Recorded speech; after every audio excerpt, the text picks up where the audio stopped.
boundaries between adjacent countries and the boundaries of how you look at setting up the EEZ. Wait, Michelle, you have one of them? No. Oh. I will put mine in the Dropbox.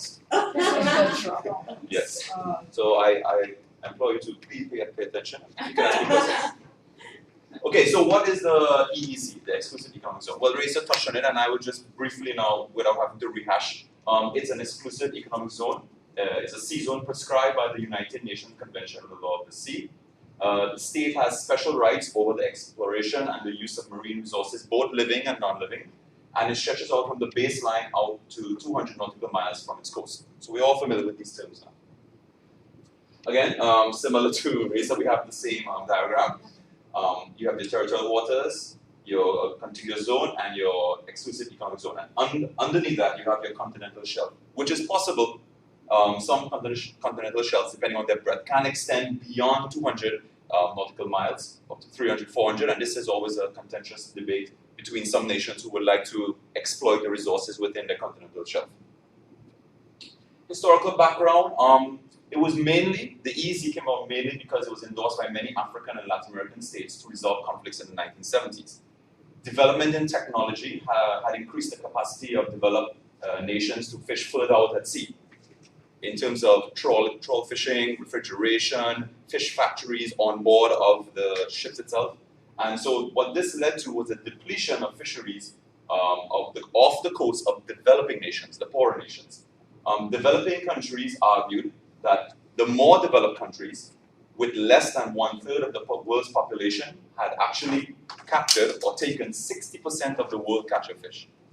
So these Latin American and African nations worked together, and they sought to establish a framework that was fair and equitable to address these inequalities. So the section I looked at, which was Articles 61 all the way down to 67, talks about the conservation of living resources. It's very lengthy articles.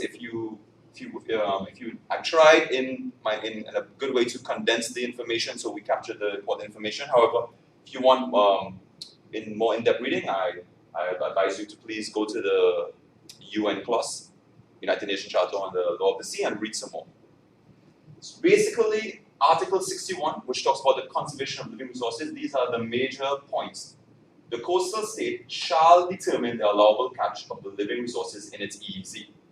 The coastal state shall ensure, through proper conservation and management, measures that the maintenance of the living resources in the EEZ is not endangered by overexploitation. Again, something that was happening in the 1970s with the more developed nations. Such measures shall also be designed to maintain or restore populations of harvested species and species associated with or dependent upon harvested species. So it's not just about the fishes, or the living organisms that you fish, but also it depends on other dependent organisms. So the countries or the nation states have an obligation to maintain and preserve fish stocks. Available scientific information, catch and fishing effort statistics, and other data relevant to the conservation of fish stocks shall be contributed and exchanged on a regular basis through competent international organizations. So here we see the framework not only for conservation, but also for international cooperation. Article 62 talks about the utilization of living resources. The coastal state, 1, shall promote the objective of optimum utilization of the living resources within the EEZ without prejudice to Article 61. And 2, where the coastal state does not have the capacity, it shall, through agreements or other arrangements and pursuant to the terms, conditions, and laws referred to in paragraph 4, meaning within its own domestic law, its own sovereign laws, give other states access to the surplus of the allowable catch. Now, this is very important for landlocked states or states that are geographically disadvantaged, meaning they have very short coastlines. They don't have a large area of access to the sea. These will be addressed later in Articles 69 and 70. Article 62 continuing on the utilization of the resources. Some of the established laws through domestic and sovereign laws can and include licensing of fishermen, fishing vessels, equipment, determining which species may be caught, fixing the quotas of catch, regulating seasons and areas of fishing, specifying information required on vessels, research programs, joint ventures, training, and very important, the last part, enforcement procedures. The law of the sea gave sovereign states, they gave them the ability to conduct or enforce laws within that the 200 nautical mile exclusive economic zone. Cooperation. So as you can see, we have some nice pictures of tuna and swordfish and sauries and sharks. Articles 63 to 67 basically talked about cooperation within the United Nations law of the sea and how states can facilitate this cooperation. So the framework was built to encourage cooperation through regional and international organizations to coordinate and conserve stocks. The articles include Article 63, which talks about maintaining and preserving fishery stocks. Article 64 talked about highly migratory species, for example, tuna, mackerel, marlin, sailfish, swordfish, etc. Article 65 spoke about marine mammals. Now, marine mammals, we talk about, for example, whales, dolphins, pilot whales as well.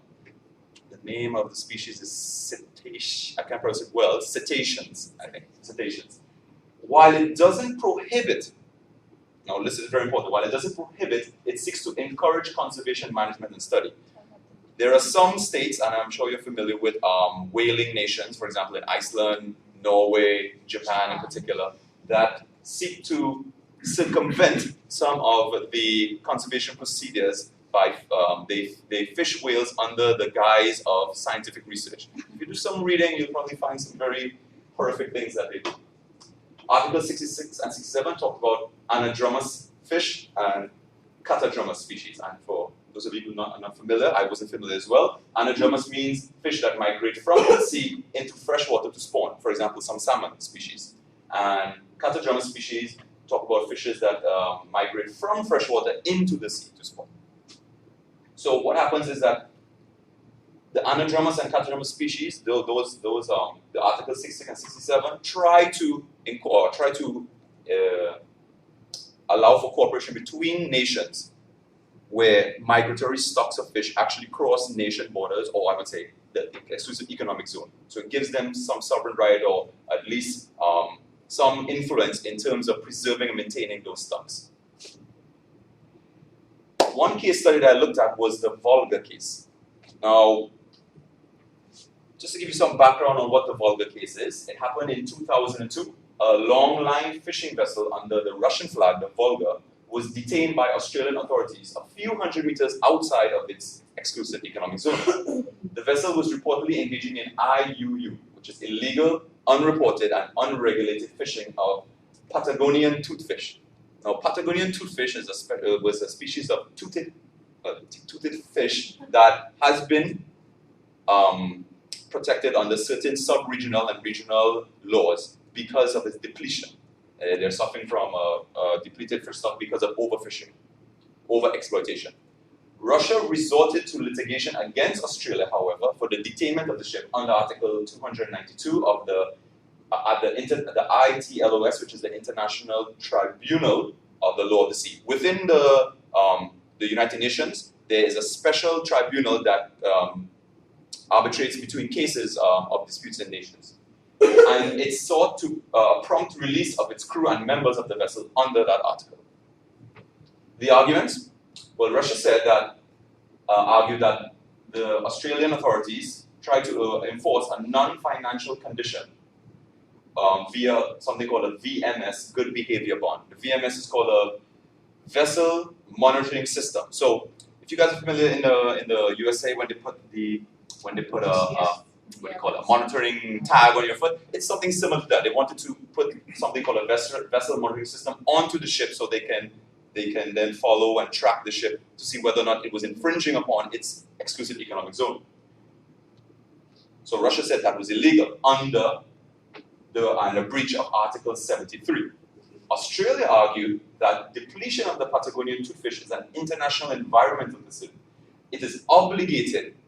If you see the terms they use, they are obligated, or they felt obligated, under Article 61, which talks about conservation of marine living organisms as well, to ensure conservation and management of marine living resources. The judgment, The tribunal considered that the expression bond or security in Article 73 should be interpreted as referring to a bond or security of a financial nature. So instead of putting this vessel monitoring system, the tribunal, the jurists, took a very textual approach when they read the article. And they said, no, the bond there refers to a financial nature, not any other nature that Australia deemed as part of its domestic law. So the tribunal decided that the bond sought by Australia was not reasonable within the meaning of Article 292, and instead it considered a reasonable bond of almost 2 million Australian dollars, a sum equivalent to the assessed value of the vessel, fuel, lubricants, and fishing equipment. So what ended up happening there, the vessel, Australia sought under Article 292 to have the vessel released because it was unlawful that Australia was trying to impose this non-financial bond on it. However, because of the textual approach, Russia's argument was backed up by the court. However, it then subsequently gave a reasonable bond of almost $2 million, which was equivalent to the price of the vessel. So it was sort of a way to stay with, the tribunal looked at a way of trying to stay within the law without setting a different, separate precedence. However, they also confiscated the ship in the process. So they tried to, in my opinion, they tried to satisfy both parties. Landlocked countries. Can anyone name all those countries? Well, there are many of them. I know there is Bolivia and Paraguay in South America, lots of African nations, in Europe. There's with the dissolution of the USSR, there's Kazakhstan, Tajikistan, yeah, there's. I know the yellow one is one. So I know students of international relations probably need to learn brush up on our geography. But landlocked states, currently there are 44 landlocked countries, and this has been due to an increase in decolonization of British and French empires, as well as the dissolution of the Soviet Union after the Cold War. Some of them in Africa, Asia, and South America are considered some of the least developed countries in the world. Historically, the main aspirations of LLS, which is landlocked states, include fighting for free access to the sea, identical treatment of vessels flying the flag of the state, and free and unrestricted transit. However, and I put this in bold, it depends on contingent agreement and on the goodwill of coastal states concerned. So you can see it's very disadvantageous in terms of, well, for landlocked states.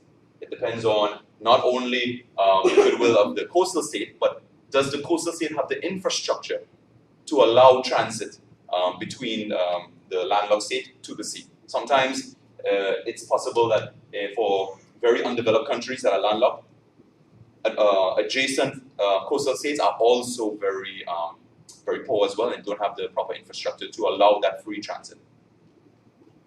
Article 69 sought to talk about the rights of the landlocked states.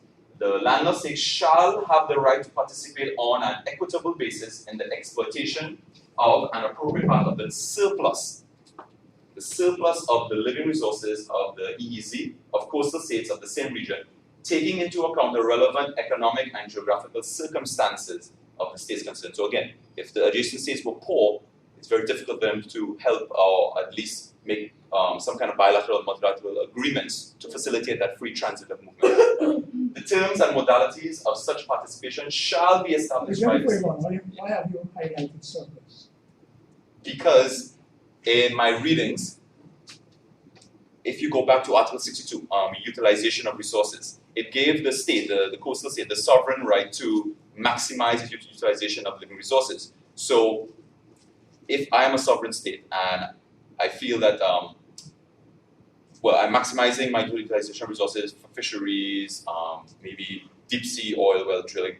If I'm not maximizing it to the potential of the surplus, then maybe it can then sort of affect agreements between landlocked states and the coastal state. It's not too clear? Yeah, in other words, then it's the coastal state. It's always contingent upon the agreement of a coastal state, acting as a good neighbor. So if I feel I haven't maximized my utilization, then that could help me in my negotiations with the landlocked states. Then you have to determine that. I will determine whether or not I will give them a fair, equitable agreement of price. However, you determine the allowable catch. Exactly. However, if I'm over the surplus, and then you have to determine whether you have the capacity. Right. So I mean, if I'm over the surplus, then how can I then justify exuberant prices? So in a sense, the right for the landlocked country, like the hollow right. I believe they are a serious disadvantage in terms of access to the sea. Surplus, Mhm. which is to be determined by the coastal city. Exactly. If you take a textual approach, then as a coastal state, if I determine what is my allowable catch or my allowable exploit, in terms of exploitation of hydrocarbons, if I set a certain level, well then then it would determine further transactions or negotiations with the landlocked states. And finally, Even if there is Pardon? surplus, they still would have to enter into an agreement with you. They can't just come I and believe this article Yeah. compels coastal states that have harvested resources in surplus of what they have set. It compels them to enter into good faith and good negotiations with the landlocked states. Well, let's enter into the negotiation with a view to concluding an agreement. We hope But so. the coastals, the landlocked states doesn't have automatic. No, they don't. No, they don't. So, but it can be it can be seen as an argument that, from a landlocked state's perspective, that okay, well, this is your allowable quota. You have exceeded that amount. Why? Well, let's come to the table, in good faith, and hopefully we can come to an equitable agreement. Well, no, but who determines that? Who determines where? Again, the coastal state has all of the rights. So again, the coastal state wields a lot of influence and power in terms of negotiations and agreements between themselves and landlocked states. And finally, the limitation of the economic zone. The limitation is simply the setting of boundaries between regions. So Article 74 of the Law of the Sea sought to set out the framework for how the limitation procedures would take place. The limitation of the EEZ between states with opposite or adjacent coasts shall be effected by agreement on the basis of international law, as referred to in Article 38 of the Statute of the ICJ. If no agreement can be reached within a reasonable period of time, the states concerned shall resort to the procedures provided for in Part 15, which is a settlement of disputes. Pending agreement by the states concerned in spirit of understanding and cooperation, states shall not attempt to jeopardize or hamper the reaching of the final agreement. So, if there is a settlement of dispute or in the process of a bilateral or multilateral agreement, states should not they should conduct themselves in a way that would not cause disagreements or friction between that negotiating parties. Just on going back to paragraph 1 Yes. of Article 74. Mhm. You find it very helpful. The limitation of the ease between states with opposite or adjacent coasts. In other words, we are, say, opposite states or adjacent states, and we are attempting to draw this line. Do you find this paragraph 1 very helpful to us? Well, in terms of archipelagic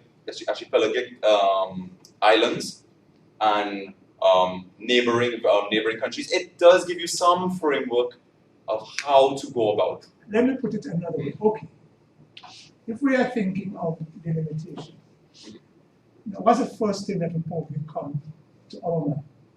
Try as a class, throw it out. What would the first thing that would come? How would we determine this boundary? Where it should be located? What comes to your mind?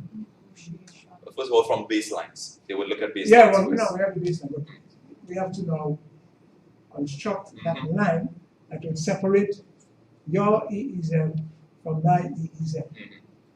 Well, how do we arrive at it? How do you think we arrive at it? Have to talk first. Yeah, I know we have to talk, but Use confidential. no, we're trying just to draw the line. I know, when you use confidential, you have to draw the line. But what do you think? Well, the line might go down to the continental shelf too, guys. Where do we begin? In other words, then, Mhm. we're negotiating. Yes. So what do you put on the table in terms of determining where that line should be? Well, first of all, we have to look at our marine resources, because depending on how close Yes, countries are. I understand.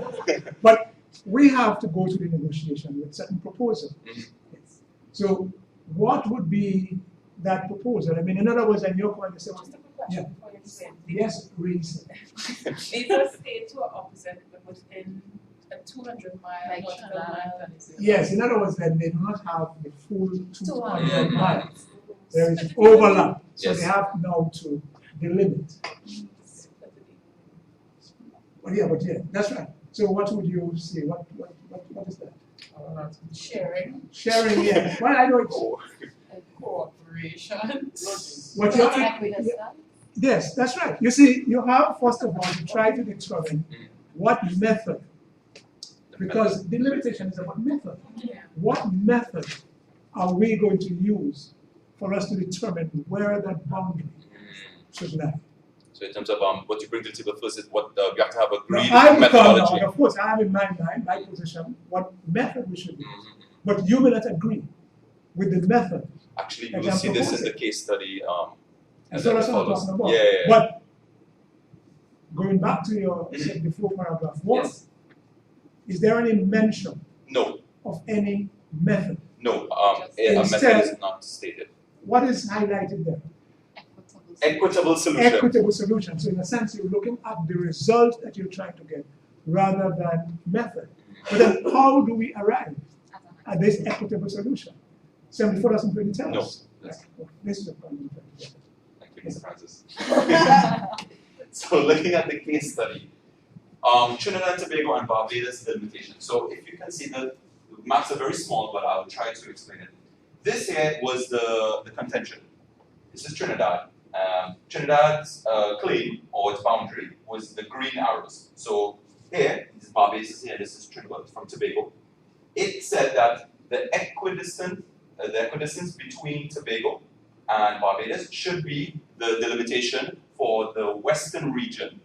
And for the eastern region, it didn't really take an equidistant approach. It just simply drew a line like this. And I suspect, I'm not sure, that because it had some national interest within the continental shelf that apparently extends way beyond 200 nautical miles. Barbados, shown by the red line, argued that their method for claim on the maritime boundary should be based upon this red line here. As you see, very infringing upon a lot of Tobago's coast. And they based it upon customary fishing practices. So again, one, Trinidad brought equidistance. Trinidad brought equidistance as their measurement, as Mr. Francis said, and Barbados brought customary law or customary rights into the argument. In the map B, as you can see in map B, this was the judgment by the International Tribunal of the Law of the Sea. This is now the maritime boundary between Barbados and Trinidad. As you can see, they took into consideration equidistant measurements, and then there was a curvature here that they felt was, I would say, a good solution. So in a sense, it adopted two approaches. Yes. One, they said equidistance, okay, to a point. Mhm. But beyond a certain point, they decided to. The curvature of the line. You Hopefully, understand that? How do you hopefully, as I dissect it, we can come to an answer. How do you explain it? Why didn't they want to continue, keep life simple, And just and do just continue equidistance. equidistance? Because it has other countries in South America and that will affect their easy, so you have to take that into account too. You have to take third countries into account. Yes. Okay. But as we dissect the case, hopefully we can go to more information in regards to why did they have the curvature at the bottom. So the background again, I believe it rose about because of some fishing disputes, flying fish and stuff like that. And so between July 2000 and November 2003, Barbados and Trinidad engaged in several rounds of bilateral negotiations. They included maritime boundary and fishery negotiations. However, the parties, of course, differed on maritime boundary. Barbados, therefore, initiated arbitration proceedings concerning its maritime boundary with Trinidad and Tobago pursuant to Article 286. So they actually took it to the tribunal. Because we could not reach an agreement.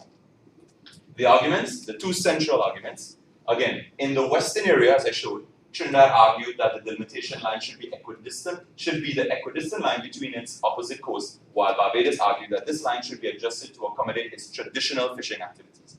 In the eastern area, Barbados contended that a single maritime boundary be established for the EEZ and continental shelf, CS, while Trinidad argued the two were distinct from one another. Again, I suspect the reason they were trying to make a distinction between the boundary between the EEZ and the continental shelf was because they had some interest with regards to hydrocarbon reserves. Because the breadth of the continental shelf extends beyond the 200 nautical mile limit. The judgment was with reference to Article 74, which talks about delimitation, and Articles 83, which talks about the continental shelf. In the West, the tribunal found that the equidistance line shall be the delimitation line between Barbados and Tobago. However, in the West. In the East, the tribunal applied the proportionality test.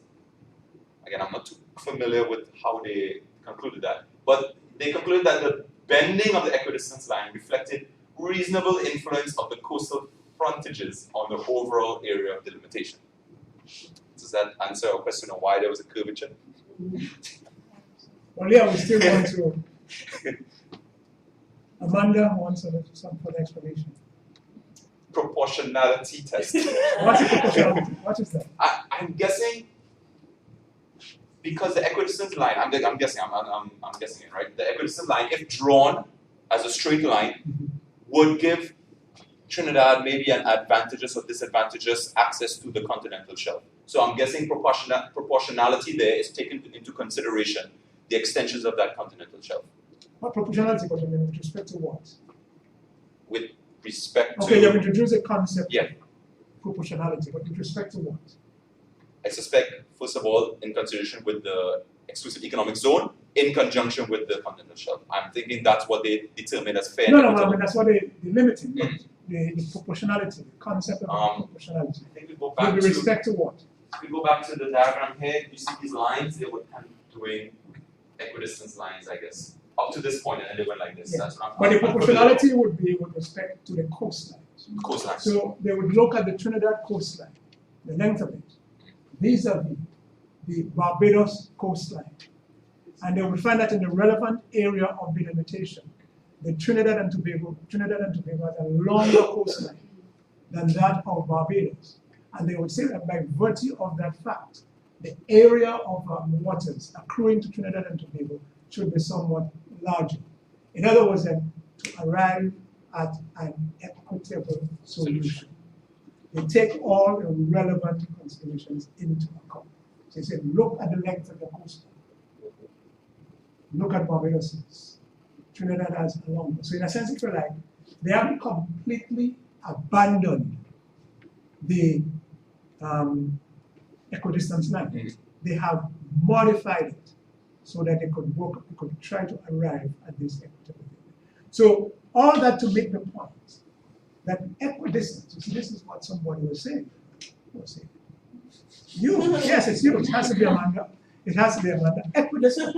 And indeed, every year, that's what it comes. What? Equidistance. So that is the major yardstick. Remember, that's right. But remember, equidistance is not really like a principle of law. It is just a method, and it is susceptible to modification. If by applying it, you will not get a fair result. But it certainly would be a starting point. And that's what happened there. They started with equidistance, yes? But they didn't go with it all the way. They modified it in some instances so that they could arrive at what they consider to be fair. Because the convention does say equitable, and this is the point. You would observe that the convention is silent on the question of any method. So even though Amanda was, I know it has to be equidistant. Yes. This is Amanda. But the convention is silent on it. Now you may say, well, it means it's confusing because if we don't have a method, how are we going to arrive at something there? So maybe some attention probably should have been paid to method in Article 74, but no attention was paid to method whatsoever. Instead, they focused only on the result. And indeed, they more or less borrowed heavily from the North Sea continental shelf cases, where the court said, in delimitation, what you're trying to do is you're doing it in accordance with equitable principles. But you're quite right. In the cases, and not only that case, but in other cases, what they have done, so we have a much better idea now in terms of the approach that is going to be adopted by a court.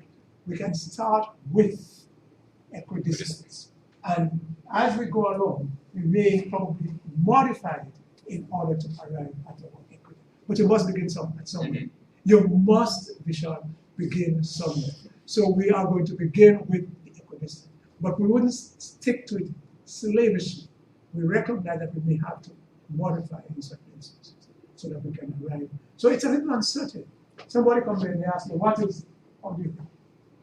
You can't just go and say equidistant because you see it's up from the tribunals that they have not been sticking to it. But it depends again on the circumstances in the case. And when we're dealing with delimitation, each case I think we can see would have to be determined on its own particular set of facts. Because first and foremost, it will be the geographical situation. And that would vary from case to case. Yeah? Yeah. Good. Okay, and that's it in conclusion. Thank you very much. Well, thank you very much Yes. indeed. Thank you very much. And thanks for the maps too. Oh, okay. Thanks for the maps. Any questions? Well, no, you can just say Oh, something. sorry. Any questions? Both you and Race. So what? Yes. Not to me. Oh, okay, Yeah. great. I don't know. You Because you said that please put your question to Vishal. Okay. Hey, Oh, okay. you can put it through me and I'll go. Yeah, yeah. All right. Ask your question. Ask your question. Ask your because you question. said that in article 44. Laurie, why are you so far away from us? Not sure. You said in article 74 method isn't identified, right? But is it because in looking at each case they have to look at it individually? So if there was a standard method that it wouldn't be adopted across the board for each case, maybe that's why. That is it. Yeah, that is Okay. That is it. That is it. So you see it was simple. Yes, that's very simple. It is very simple. That is the point. Because you see, if you just put the method, there are some cases, in most cases, the median or the equidistance line will give you a fair result. And it's used in a number of cases. But they would have some cases where it wouldn't. And we have examples. We have examples. As we say, sometimes it depends on the coastline. It's physical characteristic. Where if you use equidistance, one state may end up getting a much larger area of EEZ or continental shelf than the other.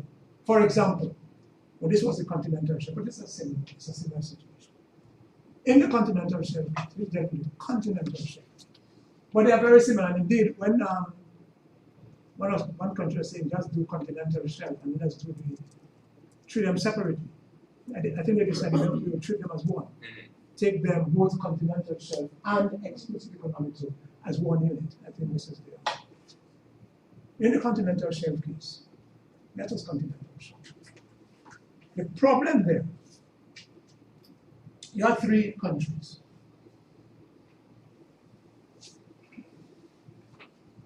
Can you pull up the North Sea for us? Let's see. Is that possible? Wait, do I have internet? So that Oh, yeah, well, I should. Latoya likes to see. That should be because. Huh? Italian.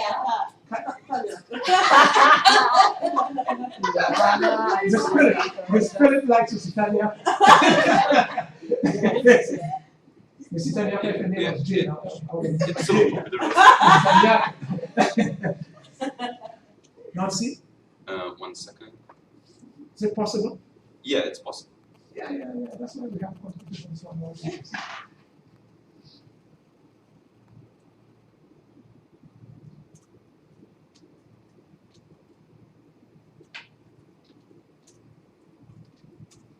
Pull up the maps or you the actual keys. No, the map. Just the map, okay. Yes, the map. The map is the map. Not see. Okay, my computer is very slow because it's very old. Get a new computer. Mr. Wow. Francis, if you would facilitate a loan of some kind, yeah, no problem. Right.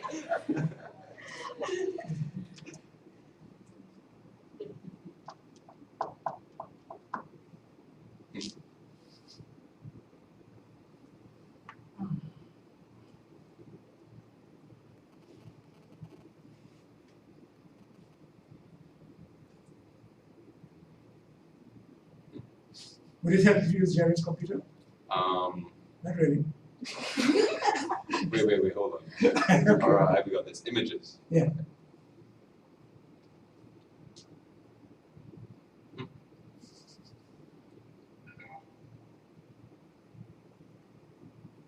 Which one?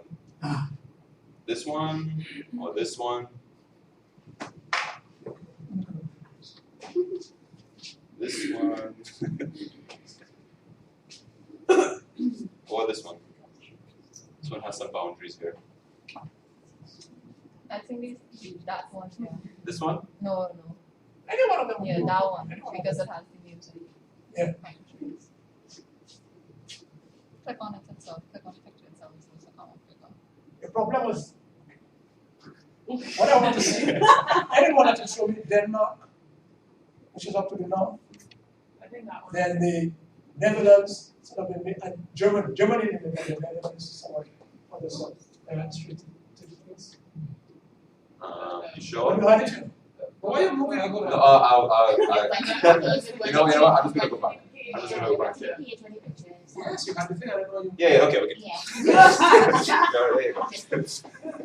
Yeah. Yeah, you Yeah, there's the Netherlands, Is it Germany here? Germany, the The Denmark. Netherlands, here, because Denmark. Now those three countries were attempting to delimit one at a time the continental shelf. We didn't have exclusive economic zone yet. But the problem wouldn't have been much different if it was exclusive economic zone. Denmark, which is here, right there, here, and the Netherlands, here, yeah, said equidistance. They even argued that that was a principle of law, so therefore had to be used, had to be employed in this delimitation exercise. Now, Amanda was convinced that it must be equidistance. Amanda, that's what I mean, said it had to be equidistance. Now, Germany was resisting the use of the equidistance. They negotiated that. As I said, they go to the table. They're on the negotiating table. One is proposing, two of them proposing, Denmark and the Netherlands, equidistance. So, Mr. Ramling, what's wrong with that? Sounds sensible to me. If you have a problem with respect to your embarking on any delimitation exercise, use the media. Use the media. What is wrong with that? Why is Germany? Was Germany unreasonable to say no? We're not going to agree to equidistance. Germany was resisting it down the line because the use of the equidistance would have put Germany at a serious disadvantage. Now, the physical characteristics of this. Germany is in between, she's the country in the middle. Denmark is to the north, the Netherlands to the south. Germany in the middle. So you might say, well, what? Well, the thing is this, because of the nature of its coastline, it's concave. It's concave. So if you are measuring from up here, and you're measuring from down here, what would have happened is that Germany's shelf would have been just get caught in between the two. And she was saying, no, that cannot happen. Because look at my coastline, I have a long coastline.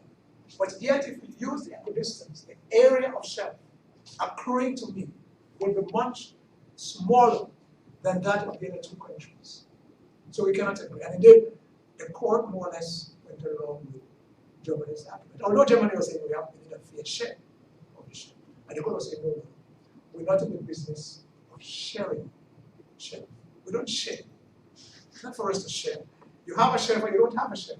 Your shelf somebody has made a point, raise up is a natural prolongation of your land territory. It says that there is water above it, but it's pretty much like your land. So it is a land territory that is going to give you a right to have a continental shelf. You don't have the land territory of the. So for example, landlocked countries, Michelle feels sorry for them, they can't have any continental shelf because they don't have any coastline. They can't get anything, they can't have them. See, if you're talking about, might even say what right do they have in the North Sea because they don't have any sea. They don't have any sea coast. But anyway, to come back to this thing, the court said, no, we cannot say equidistance because that would be accepted. In that case, the problem there was the concave nature of the German coastline, plus, of course, the fact that it was in the middle country, so that this country, this one is coming down here, this other one is coming up here. So it's cut off. Can't go forward. So they say, no, we have to make an adjustment. And that is why the court came and said it should be in accordance with equitable principles. So when the people met to draft this convention, they had the experience or the judgment in that particular case where they referred to equity. And that's hence the reason why they said, in order to arrive at an equitable solution. And James, you can take a whole host of factors in order sometimes to determine what would be equitable. But one of the things that they do is this proportionality. Mm-hmm. They will look at pay great attention to the length of the coastline and try to give you really an area of shelter that will be proportionate to the length of your coastline in the relevant area to be determined. Yes? Clear? Mm-hmm. Clear? Very clear. Huh? Question, yes. This is just a sign, right? I know you said, like, in terms of a country's internal waters, let's say like in Africa, where it is you have bodies of water in between countries, how do you determine what the delimitation What is the bodies of water? Like lakes? Yeah, like Great Lakes and stuff. How do you determine where the boundary is? Because I don't think the law is secret. Oh, no, exactly. That's not, you're quite right. That is not really the law of the sea. But I suppose that the lake is maybe a little, hopefully, simple. Simple. Maybe they might take the equidistant, maybe they might take the median line, I suppose. Because sometimes you have a lot of countries bordering the lake. I suppose they will take the median line. But that is not really a law of the sea question, because it's lake. But I suppose you can borrow maybe sometimes some of those principles. Yeah. But strictly speaking, that's really a law of the sea issue as such. So it do not fall under law of the sea. Okay. Yeah. Another problem is you still have a number of geographical features that would militate against the use of the median line. Take, say, for example, you could have sometimes, as you have it in the Channel cases, Britain. Oh. Yeah. Britain. Between England and France, this is the English Channel. In the English Channel, you have islands. You have a series of islands like Guernsey, Isle of Man, Isle of whatever. Those islands belong to Britain. Jersey, offshore financial centers. People who have a lot of money sometimes they go to these islands to put their money there. Ik haal het mij niet aan de computer. I know. Now Britain and France attempted to limit the shelf. The problem there, of course, was the islands. The islands belong to Britain, but they are closer to the coast of France? No. Our friend Amanda would say, what's the problem? Yeah, Median line. that's why I say that. But median line from where, Amanda? From my islands. From the islands. Yes. But if you take it median line from the islands, remember the islands belong to Britain. Exactly. But they So are I'm closer Britain, I'm Britain in this. Yeah, Britain is closer to the coast of France. Yes. So you take your median line from the islands. Yes. What did the rest of you say? Agree to man, wouldn't that be unfair to France? France would I have. am looking at my own interests. I know you're looking, you're British. I think they do what they're quite right. That's what the British Exactly. That's how the British argue, yes. But if you're France, but you're the judge now. Okay, you Okay. from the British perspective, what do you feel about it? Anybody wants to take the role of a judge? The arbitrator? I remember there was an article. Because this will be Amanda's submission. Fair Yes. enough, fair enough. You know how to do. Mr. Frank, what's the distance between the coast, the main coast, and the islands? The widest distance? I'm not too sure. Next time. Yeah, I'm not too sure, but just a few miles. Just because the channel is don't know if that many miles. Okay. So I don't have the exact. But But what, does it exceed the limit of the EEZ? Does it exceed the limit of the EEZ? no, just not many miles in the English Channel. You could swim it I would agree that it should be the equidistant line from the island. from the islands To to France. France.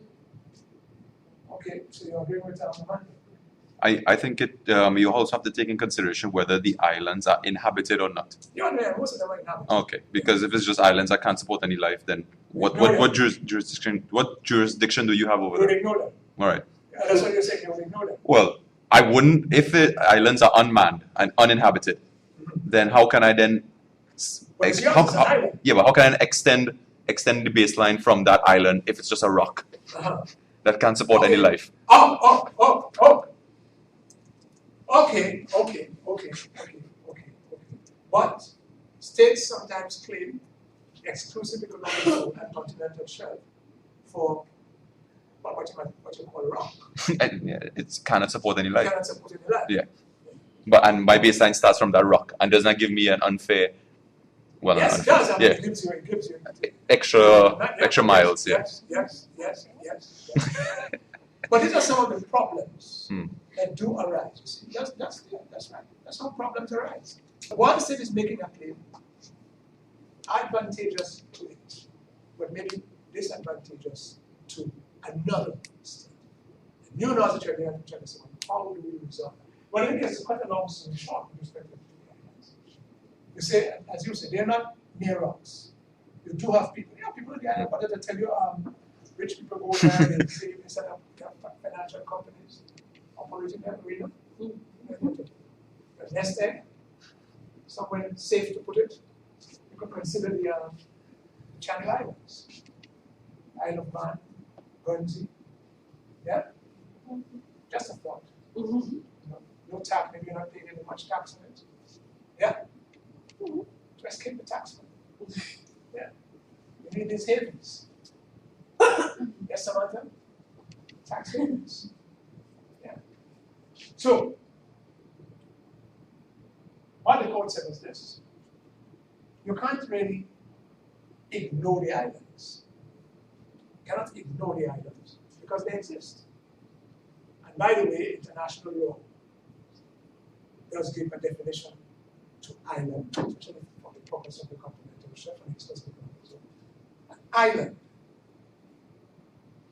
this is the definition in the convention, is a naturally formed area of land surrounded by water and above water at high tide. This is the definition in the convention. A naturally, that means we're not considering artificial islands, a naturally formed area of land surrounded by water just as in your social studies, when you're getting yourself ready for a common entrance, over the land, it's a land surrounded by water.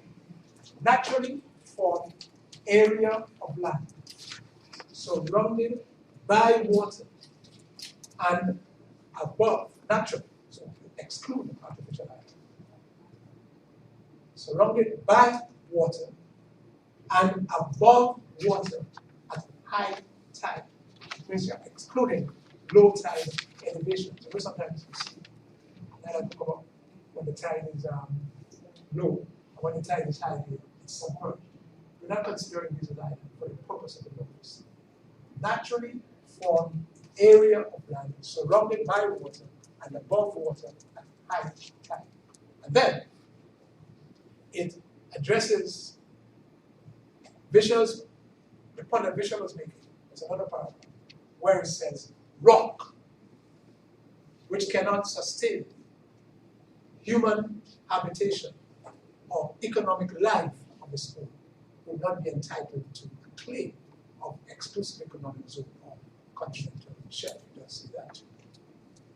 So the mere rock is interesting. But sometimes states would argue what you might say can't sustain economic life. They might decide they're still making the claim for a rock. But these features, physical features, sometimes could create problems when we come to the question of delimitation, as they did in the English Channel Islands coast. Anyhow, to cut a long story short, what the tribunal did in the end, they did not take the measurement first from the islands. They ignored the islands, and they measured from mainland France to mainland Britain, ignoring the island. But then afterwards, they then gave to the island, but you couldn't ignore the islands completely. They are there, they exist. They gave them a 12-mile area around the ice, what the continental ground ice. And in a sense, therefore, mitigated the sort of what if it happened fears that otherwise might have been as far as France is concerned. Yes? All right. So, let me talk on your behalf. Thank the two presenters. They did a wonderful job, in particular the maps. Yeah. See, I like when people make efforts. They go out, they do the research and things. That was very good. You could have just come and just ramble on and just have. I thought the presentation was very good, and I thought you got a very good idea of these things. So, let me thank them a lot on your behalf. So, you can't say, but you know they will get a lot from them. But let me just rehash them. Underline some of the points that they made. Look at my little Thank you very much. Yeah. First of all, they started by race Ms. Pereira. So, because I'm trying to bring you up. You're laughing.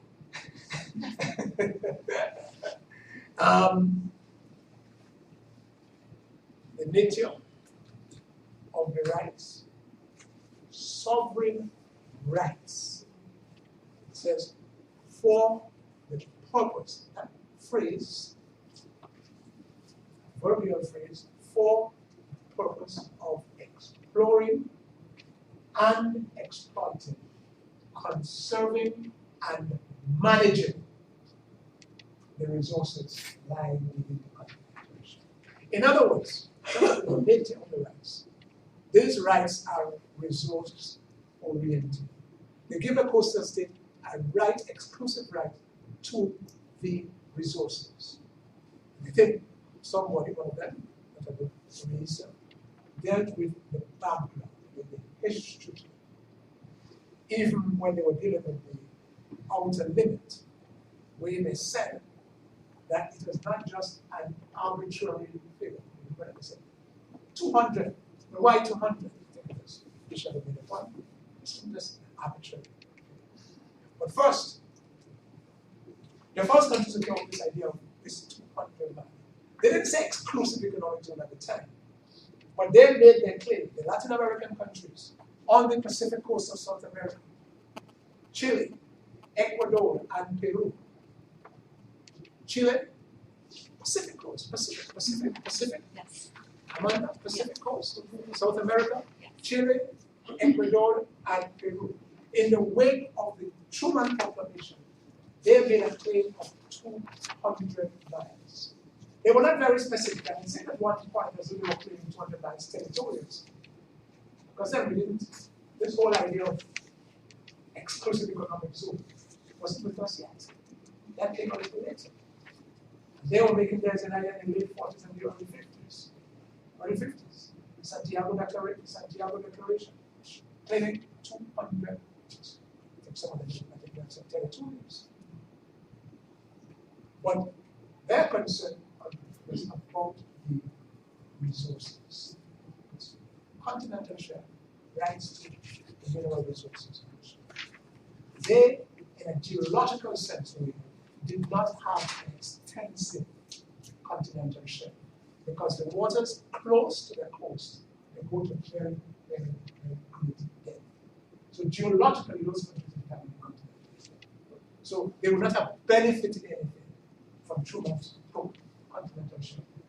So they countered with something that had brought some benefit to it, the 200 miles. So, but the 200 again was not arbitrary because their concern was about the resources. And as Vishal made the point, most of the sea's resources, living as well as non-living, are within the 200 miles. When you live 200 miles, as you go further out to sea, the resources become more sparse. You have far, far more oil and natural gas on the continental shelf than you would see going out further out to sea. Similarly, you have far more life, fish, and so on, within the shelf. And he made the point again, because you have more of the food within the 200 miles. Raise up. Well, whoever, whichever one of you, whether it's Lisa. There are two presenters. Oh, the combination, okay. Combination. We're not going to separate them. One happen as twin. Made the point that the result in most of the resources are there because that's where you have phytoplankton, gas. It's the rights to resources. The waters are not owned. And this is why we need to punch sovereign rights. Because remember, when we're dealing with the territorial sea, and the man, if you forget everything, don't forget that. When we are dealing with the territorial sea, we spoke of sovereignty. We didn't say sovereign rights, we said sovereignty. And we emphasized that the sovereignty is similar to that you exercise over the land. But it is subject to one limitation, which is, let's go to territorial sea. The Nordic, which is, what's the limitation? What is the limitation? It's just like a sovereignty over your land. Sovereignty over your territory is subject to one restriction, one, which is sovereignty over the territory you've forgotten already. Sovereignty over the territorial sea. Yeah. The 12 miles. Yes, the 12 mile I'm talking about. Yeah. Yes, 12 mile territorial sea. But and you have the coastal state has sovereignty, exercise sovereignty over the territorial sea. Sovereignty. But there's a limitation. When you're nodding at him, yes. Well, what is it? What is it? Well, the 12-mile territorial and the additional 12 mile for the contiguous zone. Yeah, but the limitation, the subject, the sovereignty is subject to a limitation, which is you're not reading here until you comprehend. It's not the shape of the coast. Huh? It's not the shape of the coast. No. Allowing No. free passage to Yes. Transit, free transit. In What you're saying? Innocent passage. The ships of, although you have the sovereignty, you cannot prevent ships of other states from exercising the right of innocent passage. which is just to traverse the waters, doesn't allow you to fish, doesn't allow you to conduct military exercise, that is innocent part. But they have that right. God tell them. Incidentally, when we're dealing with the novices, it exists in peacetime. Times of war, the rules will be different. Times of peace. Marina, times of peace. Times of war, you might decide you have an exclusion zone and not any investors come. Don't come. So, for example, in the 80s, when Britain, It's charity. when Britain and Argentina were fighting over the ball, the British claimed an exclusion zone. Ships and the young bomb ships that come in the United States because of war. And they have better observe it. If not, if it comes, if less it comes, they're going to sink it. And indeed, the Belgrano, Argentinian vessel, was even outside of the zone. It was a Portuguese, it was outside. And the British Navy, the Royal Navy, they sank the vessel, the Belgrano. Soldiers and so on board. This is war. So the law that we're teaching about is not about war. Tanyaka, we are about peace. We're teaching the law of peace regarding this peacetime. That's important. What else? There are different considerations. Okay. Both vessels on board, if you think they're carrying arms or anything and things, so you can intercept them, you can do up a number of things. In peacetime, or the can't. Yes, Rena? Yes, Remy? Good. No.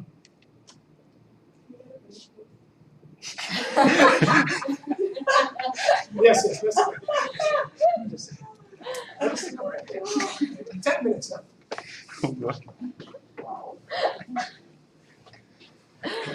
Yeah, 10. Where is Matthew? Who knows? Yeah. Yes, where is Matthew? I don't know Matthew. I didn't know. The one who always been and said the thing that's not Matthew took you to very early. You went to Daga Hall and No, I didn't go to you Daga did Hall. wine and I didn't go to Daga Hall. Question, what's going on in Daga Hall today? Huh? With the sort of Chinese flag or like, I don't know what they have. Where is Matthew? Nobody knows?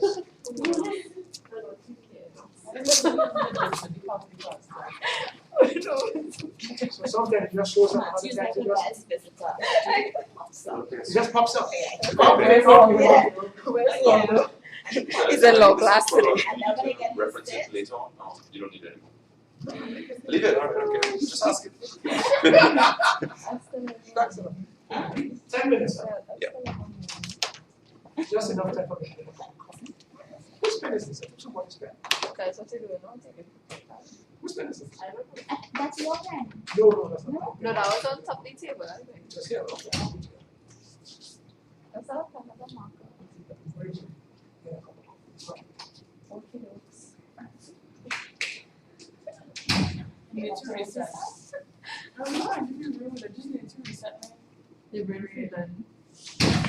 So everybody has to do presentations. That's okay, I don't mind. Yeah, but I'm not the presentations. Because he said, Why did he knows you can get bored of hearing him speak all the time. But I like that it's the friends talk.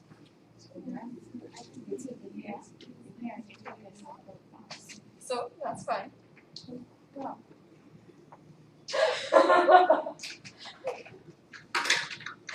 Smile, you're on time.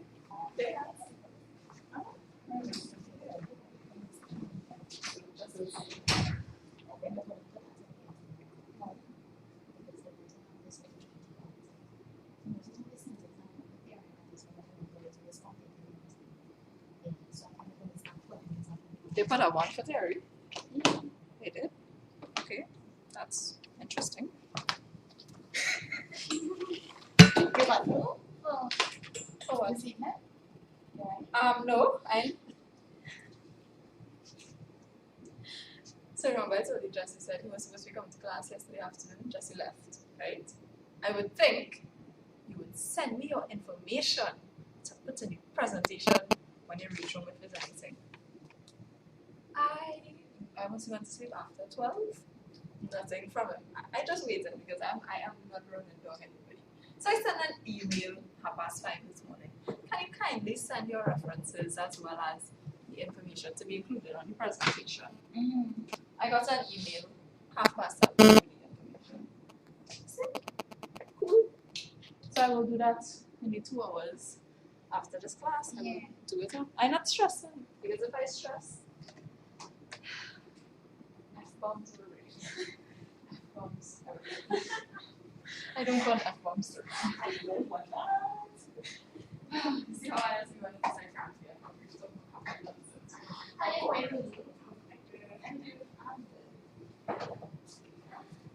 said, what is this? Oh my gosh.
Okay, so my come down first. You have work? You have work? Are you at work? Okay, I come down. Maybe it's like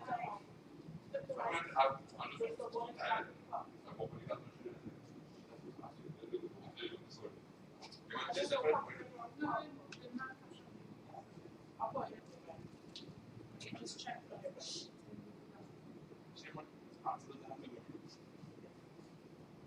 I'm not sure if it's Sweden. Do you think it was easy to grab the jurisdiction? I did not take it 2 hours. I was looking to put a case in for me, and it would have made sense because if I put in a case, I would have been touching on my stuff. So I just put it in. I had a case. I was hoping, you would do a case that I did a case, no, I would do it. no case that I literally had. I'm like, oh, let me just talk about that already. So I was going to do a case on Trinidad, because I found a case on Trinidad online with regards to Venezuela, and then there was that one, the case with Japan. Japan. And then the Barbados on Trinidad because Cabo on his recommended Oh yeah, you found it so hard. not journal, sorry, case study, reading. And I did it, I found the whole online, and I'm not Yeah, interested. Because all I had to do with marine resources was Australia argue that it felt obligated to protect the continuity information, whatever, right? Because some technical approach of how we try to look at I covered the that. law and said, well, the bond that it placed in the ship was in breach because it was but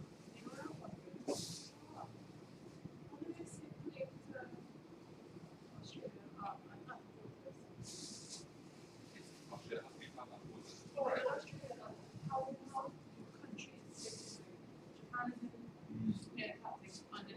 the marine research. I thought I had to, I don't want to delve into it. So I was like, no, because the ice is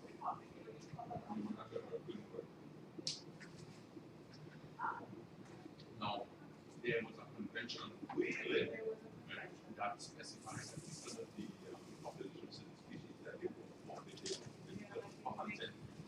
Right. However, so there's not all the patch. And I think that they want to say research. Japan is accused of the under the guise of research actually how seaways and saying, well, no, I don't know what to do with but I mean, so I will only content this is They literally, they don't do research. no, not the one thing.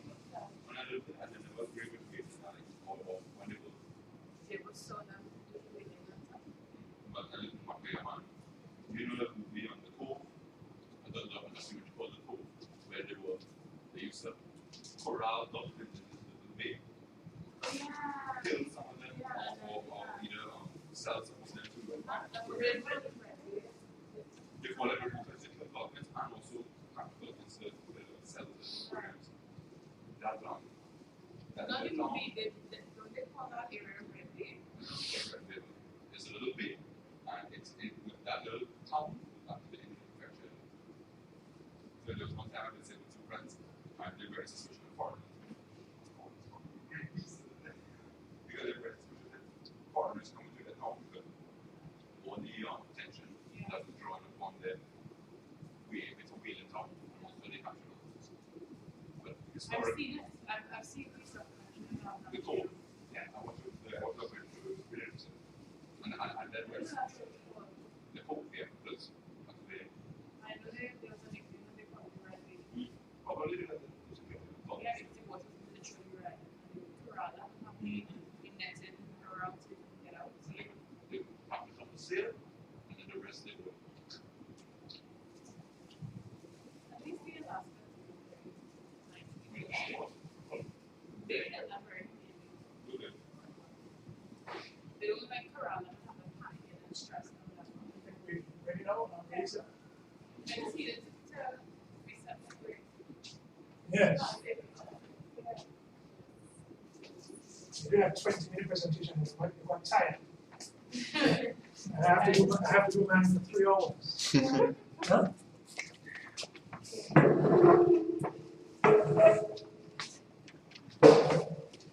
Okay, I think we can.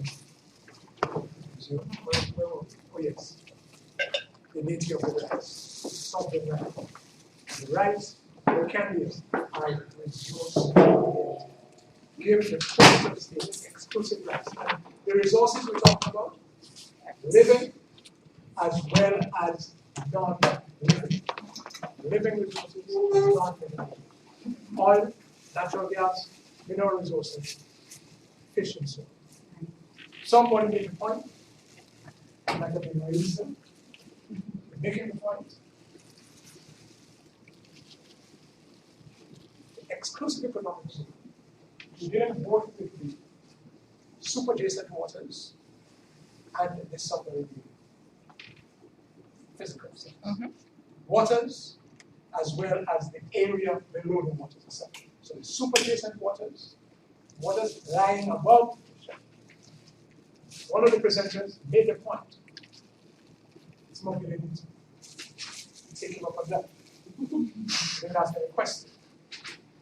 Made the point. So yeah, sovereign rights. When you come to the continental shelf, you will also see talking about sovereign rights. Similarly, it's again about resources. Made the point.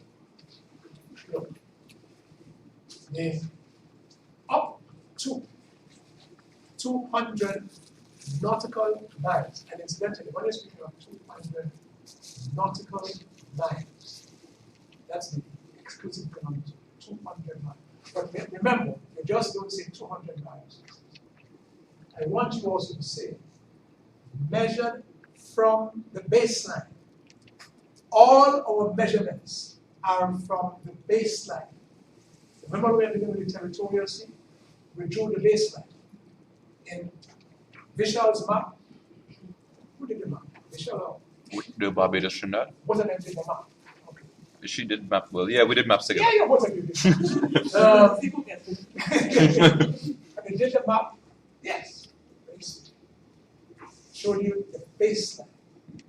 So your 200 nautical miles is from the baseline. You can't go more than 200 nautical miles, measured from the baseline. So really and truly, the exclusive economic zone is 188 miles, because the first 12 miles would be territorial sea. Yes? Okay, good. So remember that too, Amanda? Yes. Forget everything, don't forget. Where is Laura? She's escaped?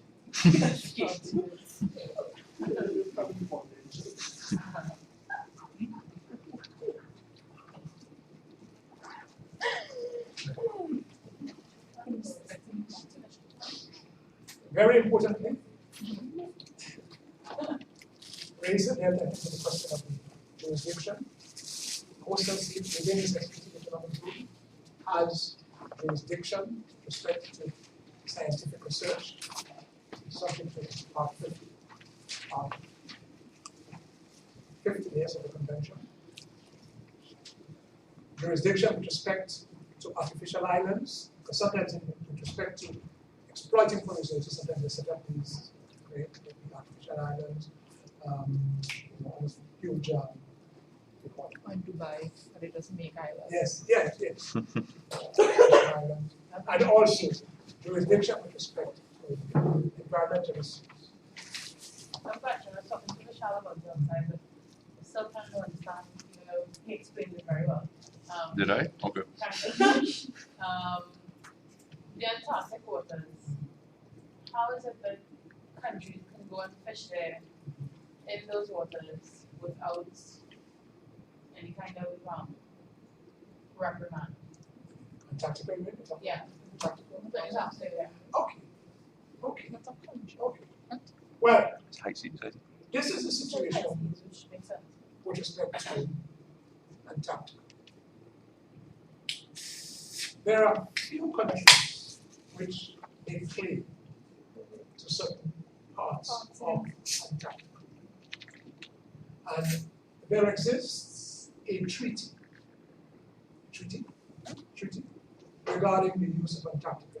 But some countries say nobody should really be claim to be part of Antarctica. But that happens. So it's a sort of what you would call a common heritage, but all countries exercising rights and so on with respect to Antarctica.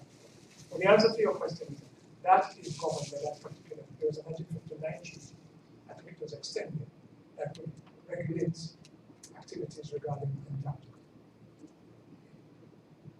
which is somewhat different from the Arctic, where it's a number of countries laying claim to the Arctic. And you'll be aware, recently you heard of Greenpeace, who were boarding the vessels, Russian attempted to board Russian vessels while they were carrying out activities for oil and so in the North Sea. And they were arrested, and the Russians accused them of piracy. When we come to the high seas, we'll be dealing with piracy.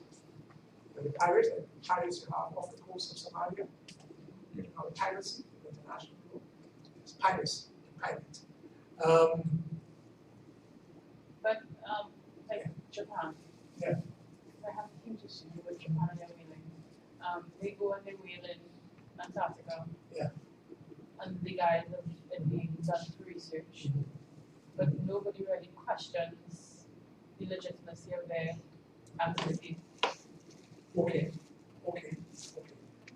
Well, there is a special regime regarding whaling. Somebody said this, mammals, yes. So countries meet regularly, you have conferences to address the issue of whaling. There's a whaling commission, for example, where they have agreed, and right now I think they have set up a moratorium. Mm-hmm. They meet regularly to review it and so on and so on. So again, there is a special regime regarding whaling, because that is again with respect to conservation issues and so on the question of whaling. But that will be governed by its own regime. Conference of the Millennium, and they have actually set up a commission that's there to monitor the situation with whaling. What the Japanese are arguing, they say it is now safe. You see, at one time, the situation was very precarious regarding whaling. But I think since then, the population seems to have been growing. And the Japanese are arguing, not only the Japanese, but those countries that use the whale, I think Norway and so on, they argue that the population has been restored to a level where commercial whaling from the beginning. But the other countries that say, no, we have not yet reached that level. So there is this disagreement on this particular issue. So as far as I know, the moratorium is still there. In other words, don't wait. But I think you are allowed to take a few days for scientific experiments. Well, that is the whole thing. Well, all right. But that is where the debate. This is where the debate is. They're saying we need it for a thing. But that's right. But that's right, we suspect that. But, and they've never published. That's right, exactly. So you think, I mean, one thing that I was saying about treating it is not just for scientific purposes, not just for research purposes, but they actually wanted to eat it because they eat the like whale meat. No, it's very expensive. It's a cultural issue too, you know. You like whale meat, it's part of the cuisine of Japan. So, but again, oh, Don't they multiply? with the whales? Yeah, but sometimes you harvest it, and they multiply. But you could harvest them sometimes at a higher rate than they're able to replenish the stocks. Something whales in a season. Yeah. Minimum. So you see, this is the whole point. Everything multiplies. The fish multiply too. So how you know fish like 900 or something? Who come down? That's the thing because People do their research. They do the research. When they declare how many whales they caught in season, they declare 900 and upwards of that sometimes. A bad season is like 700. that's the thing they were saying that And then all this again is part of the conservation. All this is part of the whole issue of sustainable development. All this. Absolutely with the whale, because the life cycle of a whale is different from a fish. It takes longer. It takes longer. So yes. So I wouldn't know all about it, but the scientists, probably will do their research, come up with pretty good figures. I don't know how they monitor all these things, but good science thing. Marine biologists. Yeah. So you're questioning them. I suppose the Japanese are doing the same thing to you. They say, no, we don't accept those figures. We think that this is their argument now. They're saying that they think it is safe now to go and hunt for whales in the sea. And you make some exceptions, What's wrong with that? like in some cases, indigenous people. Eskimos. Yes, Inuit, yeah. who rely on whales. They will allow because they don't take that much. They don't do many on a commercial basis. So they could continue taking it, and I don't think they will pose a threat to the whale population. But when you're doing it as the Japanese would or Norwegians, then of course you have a problem. I have a question a little off topic. Not off topic, but no, sorry. Different from the whaling issue. In the Barbados Trinidad delimitation issue, when Trinidad tried to make a distinction between the boundary of the EEZ and the boundary of the continental shelf, they in the judge the dissent of some of the judges that I read, they did make a good argument, Trinidad, but they did not want to set a precedent for some reason. No. But it's true. I mean, there are different regimes. There's no question about it. There are different regimes. You have the exclusive economic zone, and then you have the continental shelf. And don't forget, the continental shelf was there before the exclusive economic zone. So you may say, but you can see some practical problems. Practical problems if you want to treat them separately, because then you have the water above. And then the so land you have below. one boundary, and then you have the submarine area where you probably would have another boundary. That could be very confusing. So sometimes even the tribunals themselves would like to establish one line. This is why I think they decided to establish one line. But our case could be made yes anything because they are separate regimes. Yes, separate regimes. But remember, this is the point I'm making. Can't ever forget everything. Don't forget.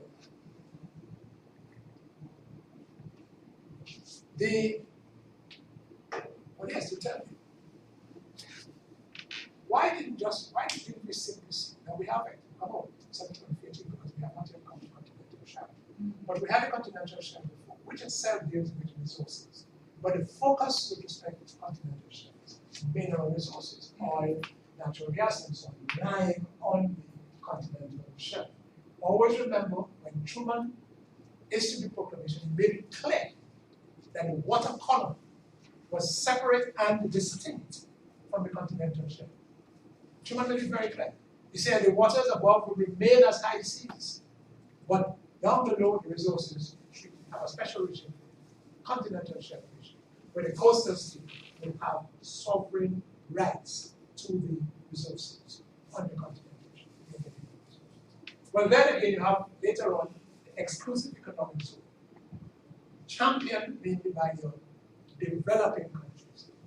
In the first instance, the developed countries were not particularly keen on this because they were concerned about the sort of inroads, the encroachment on the high seas freedoms. And they are particularly concerned about high seas freedoms. Because if you're claiming 200 miles, my first reaction, wait a minute, what about the freedoms that we previously enjoyed? And then you have to satisfy it. You have to allay my fears, all of it. Have no fear. Have no fear. We are only concerned with the resources, rights to resources. That's all. We don't want to really interfere with the other uses of the sea. Navigation, just as before, under the freedom of the high seas. Yes? Overflight, we're not interfering with that either, under the freedom of the high seas. Freedom to lay submarine cables and pipelines, we're not interfering. Our rights are restricted to rights to resources. Resources, resources, resources. That had become a big, big issue by the 60s. So that's Vision C. Countries have to protect their fishing interests. Countries are not fishermen who can't go very far because you have here, as I said, the Japanese who could come all here, all the way to the Caribbean, leave all the way in the Pacific, come here, fish, fish, fish. Intense, intense fishing, intense. Then, Lord, they go to like take our fish. But then that is causing alarm among your fishermen in Guyana, Carolina. Because remember, although they might say they might say that is the only. But remember, your fisherman from Point Command, his little boat, his little engine cannot take him very far. So whereas the Japanese fisherman can come very close to him, he can't go very close to them. So when they come close to him, and they take most of the fish there, probably after they have left, different fish left, what is their problem? His livelihood is being threatened. That was against that background that many countries made trade to this 200 baht. But the doctor says this 200 baht. And sometimes, Laurie, Francis. could be a sting in the tail sometimes. Because whereas it allows you to cut off the sea and keep resources, keep exercise exclusive rights to resources, and what you're supposed to do. So too, if your fisherman used to go a little further out, they probably might be debarred. And you had that situation, say for example, Barbados and the Trinidad, that was part of the problem. For the The fishing, the flying fish, Bajans, flying fish is a good part of the sea, the flying fish is the land of a flying fish. At first, Trinidad didn't catch much of a flying fish. They did not want flying fish. They prepare it, it says to morning, and all this type of thing. And it was until the Bajans showed them how to prepare it and things. Why look at me like that? That is true. You want to know it.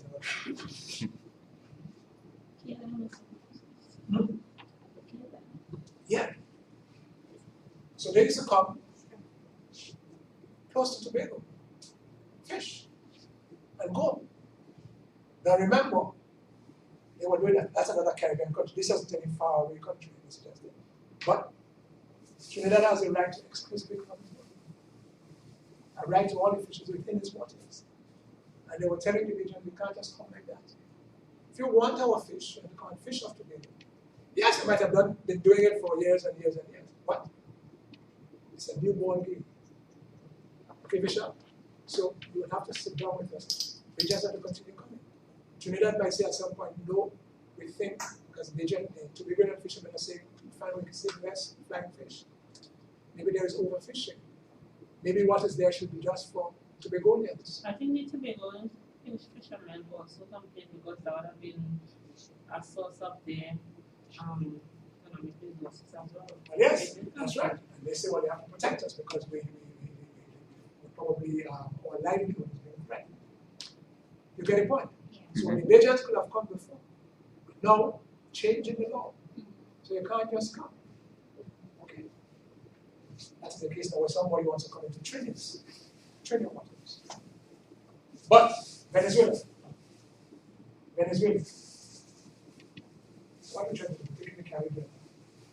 Venezuela, Trinidad and Tobago. The people down in Citrus, southwestern peninsula, Citrus, Caucasus. Always, traditionally, they went down the main, I think they used to say, and they fished off the coast of Venezuela. Shrimp. How did shrimp come from that? Trawl. Well, new regime, yes, you no longer have that freedom to go and fish off the waters of Venezuela. So, if you like, in certain areas, Trinidad might have benefited. In other areas, there's a downside, especially in the southwestern part. And once now they have these rights, although of course when you're dealing with the southwestern area, somewhat small, and even maybe parts of the Columbus Channel, you're not really looking at an exclusive economic zone. It's just an extension of the territorial limit that has created a problem because between Citrus Point and the Venezuelan mainland, it's just about 9-10 miles. Very close. Very close. So 9-10 miles. So that was where the problem was. If you want to continue, if you want to protect the interests of your citrus fishermen, it means that you have to enter into an agreement, fishing agreement, with Venezuela that will provide access to your citrus fishing. So maybe the fishermen on the north coast probably wouldn't have been affected in that way, but certainly those on the southwestern part would have been affected. So it depends on what the problem is. It was particularly for citrus. And in the 90s especially, yes, 90s, late 80s, 90s, there were many incidents of the Guardia Nacional arresting Trinidad and Tobago fishermen. I think in more recent times, we have a few of these incidents, luckily. But there was a time when we had several incidents. Guardia Nacional. Trinidad and Tobago government tried to enter, and you had such agreements. I don't know if you have any in existence now. Agreement, fishing agreement between Venezuela and Trinidad and Tobago because of it. They're trying to look after the interests of their fishermen. They're trying to ensure that they will continue to have access to waters where they've been fishing for several years. But that is sometimes, in many cases, as a result of the exclusive economic agreement. Now, so sometimes in these cases, new regime emerging, you have winners and you have losers. And remember, geography is extremely important in this context. If you consider an issue of exclusive economics, geography is very important. The length of your coastline, the fact of, say, how close are the other countries to you? Can you really claim in 200 miles?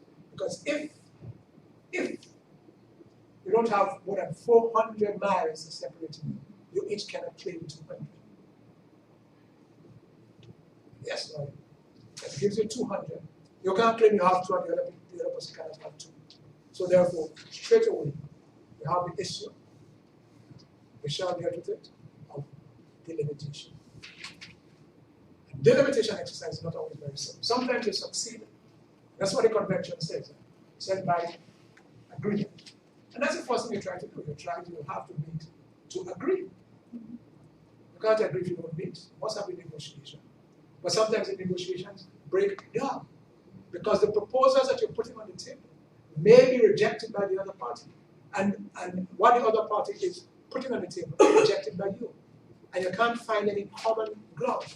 You cannot find a situation where it could be a win-win situation. And in negotiating, you try to see if you could arrive at a win-win. You gain some, you gain some. Yes, right, that's how it goes. That's how it goes. Something for you, something for me. See how you laugh there? So both of us can leave the negotiating table laughing. Win-win. That's what we often talk about. Negotiations. Good for everybody. Huh? Wins, exactly. Win some. Give and take. They've made some concessions.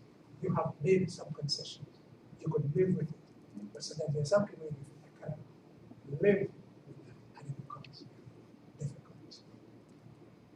In our case, staying in the Caribbean here, Venezuela, Guyana, well, that's a different kind of thing because of course that problem is tied now to the problem over the land territory, Essequibo region. Who does it belong to? Venezuela or Guyana? Each is saying who it's mine. So therefore you have a problem. That problem is not going to be easily resolved. It's been there for a long time. If it was easy, it should have been resolved already. The fact that it has been with us for decades, suggests it is not easy. But who knows? Young people like you, when they become diplomats, you probably may want to have another go at it and see how you might be able to resolve this age-old problem, decades-old problem. So think about it. That might be your first diplomatic task. And they might receive they might try to, you as Trinidad may decide to mediate. And the two parties, through their own effort, can't do it. So you might decide, it's a nearby country, they probably can exercise a certain amount of leverage on the situation. They would listen to you. So they say, look guys, come. Why can't we meet? Offering you a meeting place somewhere in the Hyatt in Port of Spain, where you can sit and try once and for all, Raisa, to resolve this problem. You can't just allow the thing to fester. You can't afford just to have it in cold storage. We want to have a treaty. We want to have an agreement settling this issue. I'm digressing a bit now. But that is essentially going back. One of the other things with respect to the Bishop didn't deal with it. So I'll deal with it. Raisa did not deal with it. And the fact is, yes, coastal state has all its rights, and that is all Bishop is looking at. The rights of the coastal state, the rights of the coastal state. Similarly, rights of the, yes, the coastal state has the rights. They with the deity of rights, and they do this, and the jurisdiction, and so on. Fine. Conserving and managing, exploring and exploiting. Is that a word from you? What about other states? Because remember, what emerged as the exclusive economic zone, what today exists in law as the exclusive economic zone, would have been previously high seas. And when we come to deal with the high seas, you will see that the high seas are characterized by certain freedoms. States have rights over these areas. In other words, the high seas is like common property. In the literature, you will see probably referred to as res communis. Thing belonging to everyone. Communis. Res communis thing. Matter property. Communists belong to all. In common. Res communis. But in exclusive economic zone, it's no longer res communis. So now we have now this. Wait a minute. There is this encroachment on the high seas. So, but you want to be satisfied that some of the high seas which we enjoyed would remain intact. Because look, think of the sea. Somebody think of the sea. Yes, the resources are important. But if you're a major marina, if you're a major maritime power, if you are a 5-star general lawyer in the Pentagon, you're in the Pentagon, you have 5 stars, big general, highly decorated, yeah? This is one, that's one of the things. And you're hearing some countries talking, many of them small developing countries, speaking about exclusive economic zone. Alarm bells should begin to go. Why? Wait a minute. Are they contemplating taking away some of our high seas freedoms. That's the first thing you think about. Because you go to the map. If you're in the Pentagon, you will have large maps. You must have maps. Yeah? Because you're a global power. You have to see where our forces are stationed. Because as I like to say, we have our boys out in the field. Here and there and everywhere. Yes, Rena? That is if you're an American general. You hang out this development. Because you see, you're dealing with the sea. Yes, the resources are important. As a matter of fact, I mean, Truman claimed continental shelf, resources on the continental shelf. That was about resources. But and what he did was instructive. He made it clear that the waters, the status of the high sea status of the waters, would remain high seas. So he separated waters from submarine. He's very careful in saying that. He did not want to interfere with the high seas. Why? Because, of course, he has important strategic interests. See, yes, it's about resources. We only think about fish. Truman, 5-star general in the Pentagon, has to think about the deployment of his naval vessels. You have allies all around the world. If they are in trouble, you have to be able to send forces to their assistance.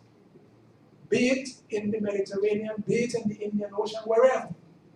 Because you're a global power.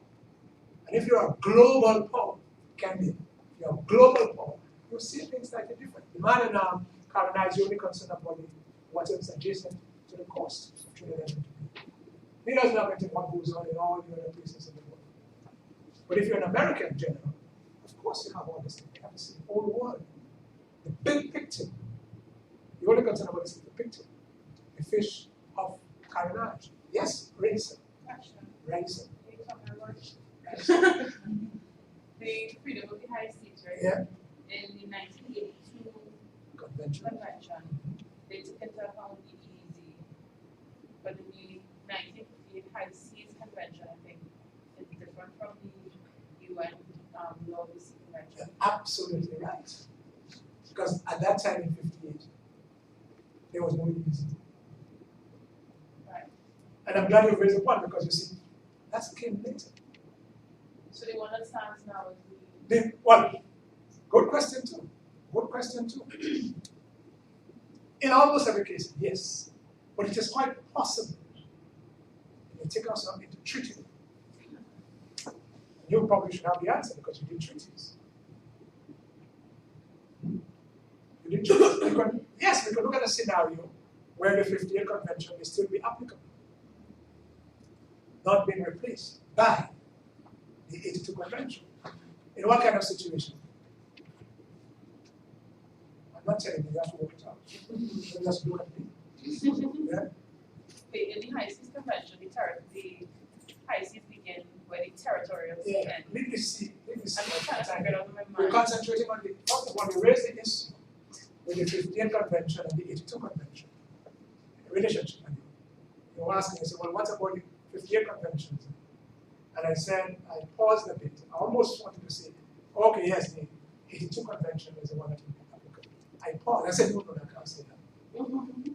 Because I can consider a scenario where the 58 Convention is still be applicable. We did treaties. That's our situation. That's our scenario. Quick. Well, it's what, let us see. Hypothetical case.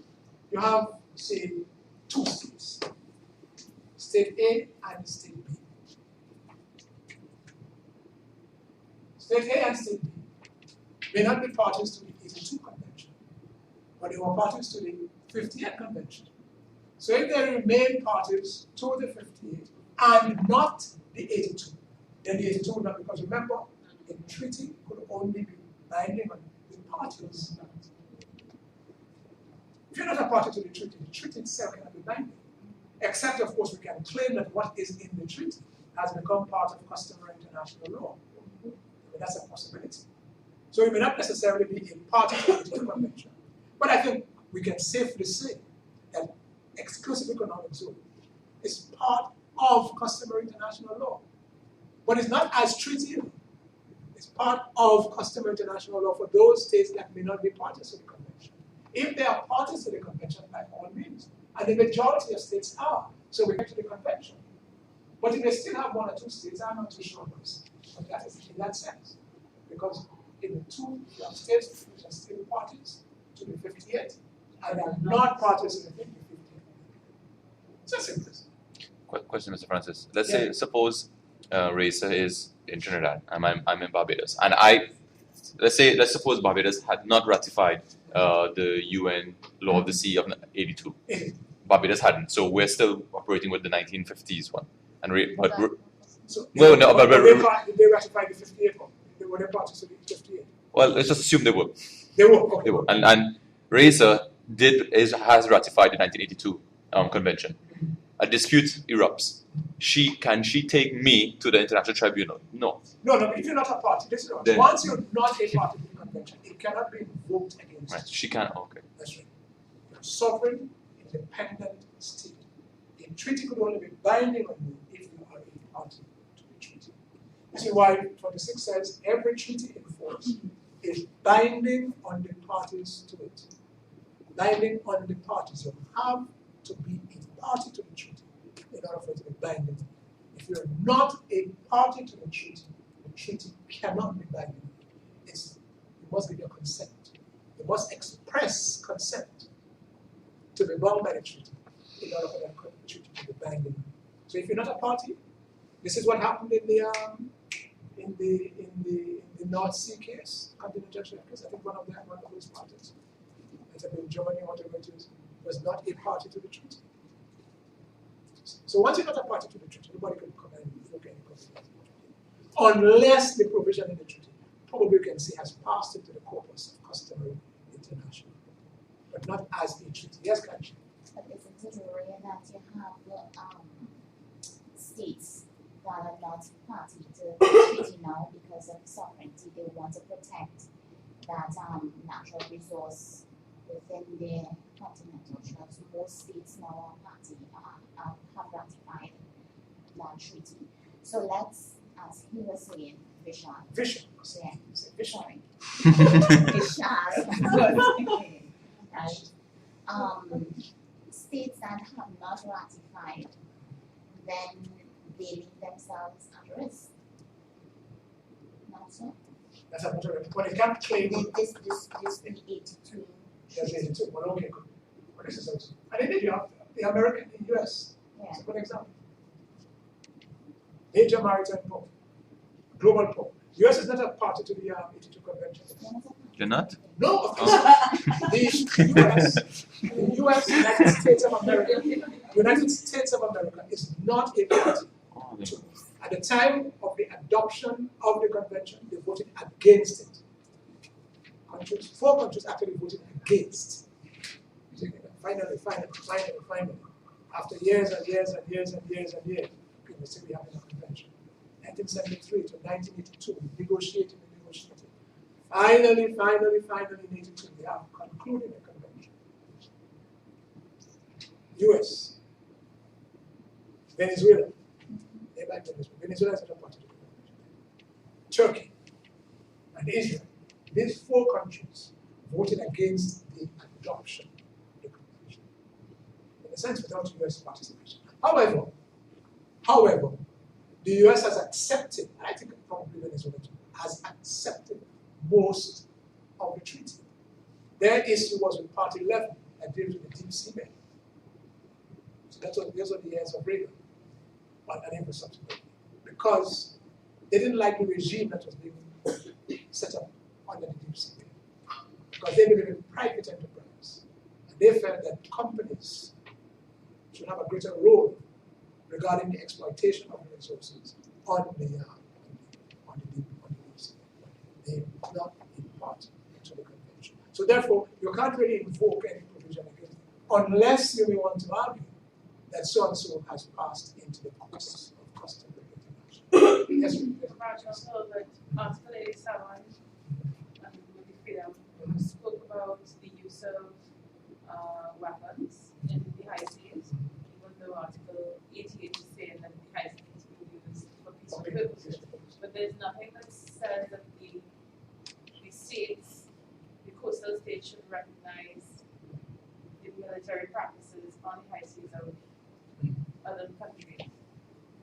Okay, I get it. Question. I get a question. How can they legitimize the use of weapons? Practice. Practice? So Yeah, well, you're training is a naval exercise. You're trying some things. You're trying to see how the missiles and so on are working. I mean, But you know, isn't that like a show of strength to another country if you're trying to show, oh, look at my weapons? yes. Well, this is okay. Good. The high seas, on the high seas, states have freedoms, and this is one of the reasons why. Just a point of reason. Why the United States, or the major maritime powers, would always jealously guard the freedom of the high seas, is to conduct this kind of activities. So they would say they're doing that. They have their military exercise. Yeah? You have your military exercise on the high seas. They would say they're doing it under the freedom of the high seas. You can't stop them. It's high seas. They're not in your territorial, they can't come in your territorial waters to do it. But they can do it on the high seas. Whereas communism. But it's a good quality of your military, it's Article 87. You see, the freedom of the high seas, in some cases, they have identified some of those freedoms. They have said freedom of navigation, freedom. Let me go back to the 50. The 50 Convention has four. There's four freedoms. Freedom of navigation, freedom of overflight, freedom to lay submarine cables and pipelines, and freedom of fishing, and freedom of fishing. These four are enumerated. But it says inter alia, among others. Inter, among, in alia, other things. So it means that it is not, the list has given us, is not exhaustive. They have added, in 19, well, not say added, but they specified some of the freedom, additional freedoms in the 82 Convention, like to build artificial islands and so on, because you're conducting activities on the continental shelf. So I think they have scientific research or something. So some of those that were not specified were specified, but they continue to say among others. So maybe what is not there, the United States is conducting, say, naval exercises, they would say among others. But you know, this is another particular. Usually, the countries say, for example, you would know, okay, they don't mean you, they have no aggressive intent. But let's say, for example, first of all, you have to notify international shipping. Huh? Aggressive intent? Yeah. So North Korea has no aggressive intent. What I'm trying to say is, one, they would, first of all, international shipping. Right. So they would have a zone. They're doing some weapons testing. So we have a zone, and say, don't come within that zone. Now, you may not like what we're doing now. And you may want to come within the zone. What if you do, you come at your own peril. Because I have given you notice that I'm doing so, dangerous. So even if you have your little fishing boat, keep out of the way because of this. And then, of course, they will let countries know, especially for the bigger countries, that they're conducting this exercise. So they cannot impute any sort of sinister motive. Because I've told you that. So the Russians would do it, the Russians would let the Americans know conducting this military exercise. So you shouldn't be concerned. That's all we're doing. We're not contemplating any attack. Right. Similarly, the Americans, the Russians will receive the Americans. They're conducting these things. So North Korea is like an exception because when they did their last, well, as in, not an exception, no, but when they did their last testing, they didn't tell anybody they did it. South Korea claimed that they were just. Now, what you're talking about there, I suppose it's about nuclear testing? Yeah. Okay. That again has its own regime. That's a special regime. It's not generally under the law. You have nuclear matters. You have a special regime dealing with countries. Say, for example, you have a treaty, probably in some cases banning tests in this case. So weapons testing is different from nuclear. Well, yeah, the weapons may not necessarily be. There are all sorts of weapons. They develop a more type of weapon that nuclear weapon. You have to know what to do. So it need not necessarily be. And you must have naval exercises. You must have dry runs, the event that you have to engage in naval battles, naval warfare. Yeah. Well, as a word, I mean, you can't say no, yes. So this is the whole point. And you're doing it, we're not doing it with the aggressivity. We're not contemplating an attack on anyone. What we're doing is just doing it. In anything, you must have a dry run situation. If you have a horse, before racing day, you have to train your horse. Yeah, the group has to come out early in the morning and make a trip. So we have the meeting, big meeting, Santa Rosa Park. We have to train the horse all the time. Fit, race fit. Yeah? Can't wait until the morning of the thing. If you're an athlete, you are training all the time. Yeah? For the Olympics, you don't just get up and just say, well, we're going to the Olympics. Similarly, big countries, you have your Navy and so on, you can't. Somebody else. I think you have to be ready. Battle ready. And you could only be battle ready like this. Exercises, testing things, making sure everything's working. Can't be saying engaging in a war is only then you know that this thing doesn't work. I know that happens sometimes. But, so the point that we're making is, on the high seas, states have their rights. And most of the high seas freedoms have remained intact. So when you go to the high seas and the single freedoms, they have, if you like, remained in spite of the governments of the state. So what is today the exclusive economic zone? We still have a lot of the high seas freedoms that can be exercised.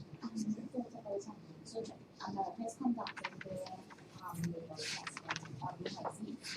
Yeah? And so which means that it's understood among states then that if they are conducting. Yeah, if it's on the high seas, I don't think states would be too concerned. It's about high seas freedoms. You're not happy with that? No, I would be Because concerned. if the high seas is sort of. Yeah, but I've told you, I might even tell you, look, Amanda, That's How what could you this think is, we will be doing, yeah. huh? No, but if the high seas is considered like neutral ground, right, for everybody, then Not neutral. well, I mean, you know, in the sense that it's open. It's raised communists. Yes, If you you can decide use to it for a test number your of things. weapons, what could you tell me, Stanley? Oh. Yeah. Well, okay, all right. Well, Go test your sometimes, weapons. Easy. Can we? Sorry. Yes, I would not. Sometimes, you have to balance rates. Right. Yes, because they may very well argue that we have the right to fish freely in that area. But there is a conflict. There will be a conflict between those rights. Mm-hmm. So you say, look, it's not an unreasonable request just for that period of time. It's not forever and ever and ever and ever. Just for the bring the doing for a month. Just for this 1 month. Mm-hmm. Thereafter, you're free to go back and fish. But after the destruction that will cause on. Well, you're right. I mean, there might be some problems. You have environmental issues there, blah, blah, blah. Yes. But this is why sometimes you have to look at it in terms. And you're right. You could have rights and I have rights, and there could be a conflict. Yeah, so I would. So we have to try to see how we can reasonably try to resolve those conflicts. But so it's a test of reasonableness. Is it unreasonable to ask you to? Because we have the right to exercise. Because we exercising our right to. That is the thing. You two are exercising your right. But there's a clash, a conflict. So when you observe, I've given you notice. I've told you this is what I will be doing. It's like what? No. You have that sometimes. What else?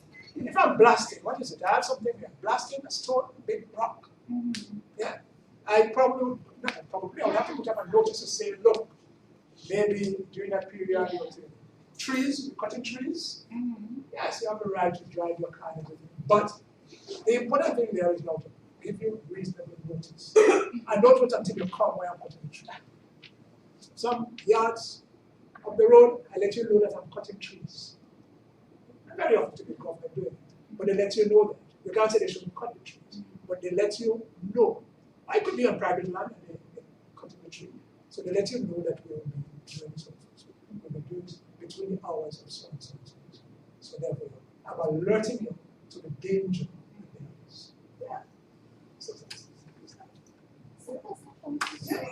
Are there any articles that govern or regulate, I would say, conduct on the high seas? yeah, well, good question. Yes, I should say no. Yes. Can be a pirate. Yes. There are No, but like in the law of the sea, are there any Yes. specific articles? There would be an article. Let's say, for example, even like fishing, for example. Fishing. Way back in 1958, there was a 1958 fishing and conservation of the living resources of the high seas. So you're free to fish on the high seas, but at the same time, conservation is an important issue. You mentioned in your thing about cooperation. Your state, your fishermen are fishing, my fishermen are fishing. But guess what? Fish, we say, being depleted. I might take the initiative. Say, look, we have to do something about that here. We would have to cooperate regarding this. We probably would have to agree on maybe suspending all fishing activities in this. Kind of a moratorium. Right, but the cooperation was extended within the framework of the EEZ before the Yeah, but the states. same thing, a similar thing could happen with the high seas. The high seas, Countries, involved in the fishing, in order to, for conservation purposes, we might decide to. So it'll be about sub-regional or regional agreements. It could be some, it could be Okay. international too, because as you rightly say, sometimes you might have long distance. When it comes to fishing, people can live miles and miles and miles and miles away and go and fish in a particular area, miles away. So you may say they should be involved too because they're fishing. The case you mentioned the case, didn't you? Volga case. The Volga case, what happened in the Volga case? Well, Yes, what happened in the Volga case? well, the Russians did come into the EEZ of Australia, so then it gave them grounds for for detainment. That's right. They came with the easy. Right. But make no mistake about it. In that particular case, they went into the easy. Fine. But let us assume what they did could probably have had the same kind of impact if they are still just outside of the easy. Because you see, remember too, to a certain extent, all these 200 miles and things, there's something artificial about it. Remember, fish, you mentioned a number of species of fish that have their own kind of behavior, their own kind of Anadromous and Precisely. They do all sorts of things. And remember that they don't confine themselves, they don't observe, they don't respect exclusive economic zone. Exactly. They move from one, and this is why the second about some degree of cooperation is necessary. Always remember that it's okay. We're not knocking it. Yes, we could live with it. But remember, the fish themselves, the fish. Imagine that the Fish in power. And you have some highly migratory species that will fish for miles, for miles and miles and miles and miles and miles and miles and miles. Yes? Yes? All kind of fish. You have some that would only stay down at the bottom, they're kind of lazy. They don't move around too much with the mussels. You have others again, the pelagics, like your kingfish and so on. They swim at a good distance. They could live today they're in Trinidad waters, next day they're in Grenada waters, the next day they're probably reach by St. Vincent. That's how fish behave. So although we're talking about our exclusive economics, so we realize, and you made the point, I didn't make it to you, but I agree with you. We have, in a case like that, we have to cooperate because we are recognizing that the fish would be swimming across boundaries. So even though we have agreed on the boundary, it still does not resolve all the problems regarding the fish. So if it's a question where we need strict conservation measures because on the basis of the research done by the marine biologists, they are alerting us to the fact that this particular species is Canada. So you see, okay, in that particular case, the Volga, which is Australia, Canada had a similar issue too, because the cod, saltfish, you get the saltfish from yes, cod. So it's almost depleted. And the Canadians adopted very strict conservation measures. In the EEZ. But guess what? Some EU fishermen, maybe from Spain, were coming just outside, visual, just outside of the 200-mile mark. Now, under the present law, Canada's jurisdiction does not extend beyond the 200-mile mark. But they're coming, what happens? So it means that all the measures that Canada was taking couldn't be very effective. So guess what? Canada sought now to go, they say, we warning you, don't come even within that. They say, you can't stop us because we're outside of the easy. economic zone. But Canada, in one instance, arrested Spanish fishermen beyond the 200 miles because it was, what they were doing was having a negative effect on the measures that they had adopted to protect the fish. They had a special interest in that, and they were trying to obtain that. But it was contrary to the law because so although you could have a 200, any distance you could put, because there is always an arbitrary element with respect to distance. You could say if it's 200, why not 210? You got the point. There's always the. So similar to the Australia case, they felt, I mentioned, they felt compelled and obligated under Article 61. Canada too felt compelled and so on because it was for conservation. Okay, and they were defeating the purpose of their conservation policy. Okay. And they had a very special interest. Their livelihood at stake because they're dependent on fish. You have to protect your fishermen. Okay. What happens to the livelihood? So, but you say, because especially if you're coming from far. So if you write around there, I say it's interesting. But you coming from far. When these talks are depleted, you move elsewhere. But that's not the short-sighted, because you continue in that vein. Eventually, all fish will go. But it is in the interest of us. And this is why, when you mention racism, because all racism was concerned about was just the exploration and exploitation. And then I raised my hand. I said racism. What's about the conservation and the management? I don't want you to leave out the conservation. You see, all we want to be just about take. But remember that has its limitation. And if we continue to do it unchecked, eventually we will have no fish. So the zone exists, yes, for exploration and exploitation, but also for conservation and management. Because if we do not manage, we use a nice term, optimum utilization of the resources, meaning you take as much as you can, but mindful of the fact that if you go beyond a certain point, then you probably the efficiency could be threatened. You don't want, so you just get at that point, and you will know that from the research that is being done. At what level are we now? Yeah, we are approaching the level of interest. Yes? Just a quick clarification. Landlocked states do not have any PDs like that. They just have high sea access, right? Just to confirm, No, according to Vision, it's right. What Vision told us was that they would have all, well, you're right, within the EEZ. Within the EEZ, first and foremost, the coastal state has, you could say, exclusive rights, sovereign rights. But the convention says if there is a surplus, and if you remember, Michelle was careful. I put my hand up and I said, why are you highlighting that so that you would be aware why the KC kept it to himself? I want to share the But I couldn't explain it properly though. I want to share the thing with you that surplus should be highlighted. Because what they have, even your landlocked countries, geographically disadvantaged states, all they have is a right to the surplus. So a hypothetical case, if there is no surplus, they have right to nothing.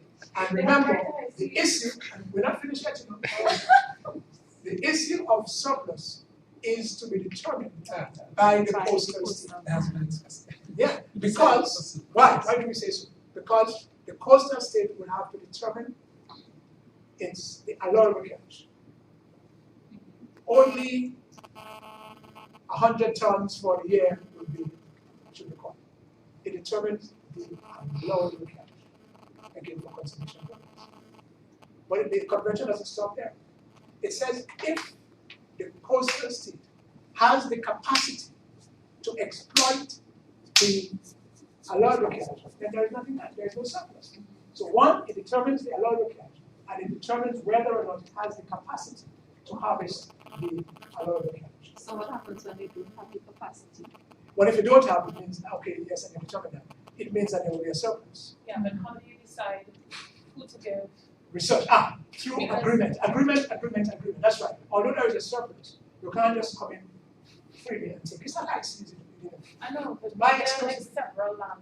Yeah, there are several, well, yes, you now, you probably could be to have this, and whether it's bilateral, and I say, well, okay, it's not only you that have to get, so I give you maybe so many tons for the year, because I say other countries, they have to get something too, you see? So But it's by agreement anyway, that's why they have to agree. But at the And end I could even attach conditions, even if I'm letting you in, I could still attach conditions to it. I can say, well, you could only do for 8 months in a year. There's a closed season. I could say you could only use certain kind of gear, certain size net, whatever it is, blah, blah, blah, because I don't want to destroy the young fish and so on. You could attach all these conditions. Because, you know, we're basing this thing on science. Right? Science, we're not arbitrarily going to say. Scientists say 8 months for a year, we shouldn't go beyond that. When it's spawning, when the fish is spawning, we shouldn't allow any fishing in that place. So let us close that off. Right now in Trinidad and Tobago, just digressing a bit, you know that the government is saying they're having a moratorium, I think, on hunting. yes. The silly hunters, they're saying, yes, of course they're silly. The silly hunters are saying, oh, my God, the things are endangered. If you do not adopt those measures, then eventually you get nothing. It is in your own interest that we should close the season. We have been harvesting. What kind of foolishness is this? But that is pure backwardness. You have to understand that you must observe conservation. The government is doing lightly, but based on what the research whatever it is saying, look, this is. So if you're not careful, eventually you wouldn't see a lamb, you wouldn't see a deer, you wouldn't see a goat. But they say that too much of the cheese. Yeah? They say that too much of Don't take them on. There's always a lot until finally we have. Don't take them on. It's just plain foolishness. No, there are times when foolishness is foolishness and you have to call it as it is. But we digress. But it is a similar thing with respect to all living things. Because sometimes you could be exploiting at a rate higher than they could actually reproduce. This is the same thing. I mean, it's true some of them are very, what would you say, Laurie? They're very sexy. So they might want to go on producing and produce. But sometimes it's even harvesting faster than they could actually reproduce. Oh, I think whales, right? Yeah. Oh. I don't know. I swear you're talking about a booty. And that is immediately brought up to the back. Yeah, that's right. Anyhow, let us not go into it. Booty look back. What? And while I was the booty look back. Okay. So that's the position with respect to conservation and management. And not just animals, plants, too, all sorts of things. Conservation and management, the waters, keeping them pure, environmental considerations. These things are important because you see it's about the habitat. Because if, say, for example, we continue to pollute the waters, the fish and so would migrate with me. You have to go somewhere else that is less polluted. So we have to be concerned about all these. This is why we speak so much about sustainable development. Sustainable. Whether it's on the land, whether it's in the air, whether it's in the sea, sustainable development. You take enough, Dory, so that future generations will be with us. We can't be too selfish. Because if our foreparents had gone out and killed everything, we today would not be enjoying those things. So we have to try to ensure that future generations, that's the concept of sustainable development. Check and balance. Enough, optimum according to, this is the test. That is the essence of sustainable development, the optimum utilization. Visual's friends. One of the earliest places where that was used, this concept, is in the Law of the Sea, where you say optimum. utilization of the resources is. Because we are concerned about the future, so we should always have. So you come, we shall not be greedy. Take enough to satisfy your needs. Not all that you need to satisfy your greed. You need so much and so much and so much. But remember, the critical thing is the satisfaction of your needs. No one else, that makes sense. It's the greed. The hunting thing again is the greed. The greed. People get greedy. Very People get greedy. Yes, they get greedy. Yes. Sorry, You like wild meat? I don't. You don't? You like it what? Without skin. Big reason. Oh gosh. That's it. Raisin. Big Yeah. reason. Big reason. Yeah, I caught one and today was fun. It's fun. And you covered it. But what is I have a stick Uh-huh. and he pulled his string Uh-huh. and then Why did you do it? You covered it. yes. Big way and yeah. And you didn't bring some for Michelle likes wild meat. Anyway, so remember other states would have this. When we come to the high seas, we'll I get think to mountain it. chicken. Most of the high seas films are Yeah, remade I exactly can in the waters. And of course, he touched on the issue of delimitation. Now, in our case here, this is something that I have to remember. And even as we're doing these things, general regimes and advice, you must always, in your mind, think of the impact that this regime will have on us here in the Caribbean. Caribbean Sea. Yes, Caribbean Sea. You know the Caribbean Sea. We all are bordering the Caribbean Sea, which is a semi-enclosed sea. It's landlocked to the south, Venezuela, Colombia.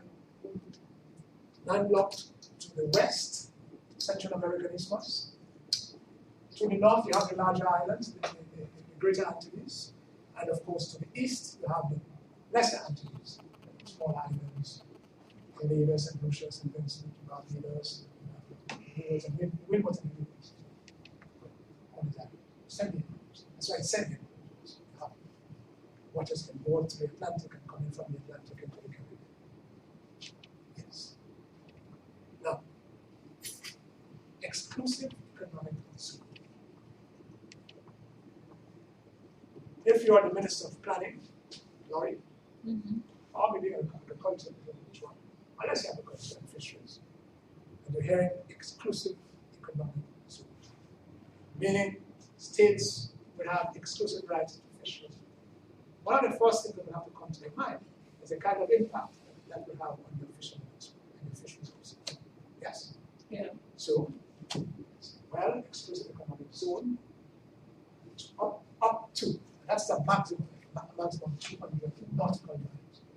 When you say miles, say nautical miles. A nautical mile is more than an ordinary mile. Is that right, John? Yeah, you did that in your common entrance thing. Remember? But you have forgotten everything. You have forgotten everything in common entrance. That was many years ago, a long time. Right? Okay, good. Well, 200 nautical miles. I think a mile is 5,280 feet. I used to, in my time, we went with feet. We weren't metric. And a nautical mile is 6,080 feet. Because you just remember these things off the top of your head, right? It's not just make everybody feel. Yes. I learned it when I was doing common entrance. But it wasn't called common entrance. I can't remember when Which was exhibition. It was exhibition. Well, yeah, exhibition. Common entrance. That was It's called what? Exhibition. Exhibition. okay, meeting. we did it exhibition. No, no, That's what it was called. Why do you think I have this gray hair? Because it's recent? Yeah. Nautical miles. mine is 1,800. So we look at the Caribbean. So you're saying 200 miles. Well, for most of us, that is just an exaggeration. Even though we might pass the law claiming 200 nautical miles, certainly on the Caribbean side, you will not be able, the Caribbean Sea, you will not be able to get 200 miles. Because when you look at where Trinidad is, where Tobago is, in relation to Grenada, where Grenada is in relation to St. Vincent, they are separated by what less than Grenada to Trinidad is about 96 miles, now one has been going. Between Grenada and St. Vincent, the distance is even less. You leave St. Vincent, you go to St. Lucia. St. Lucia into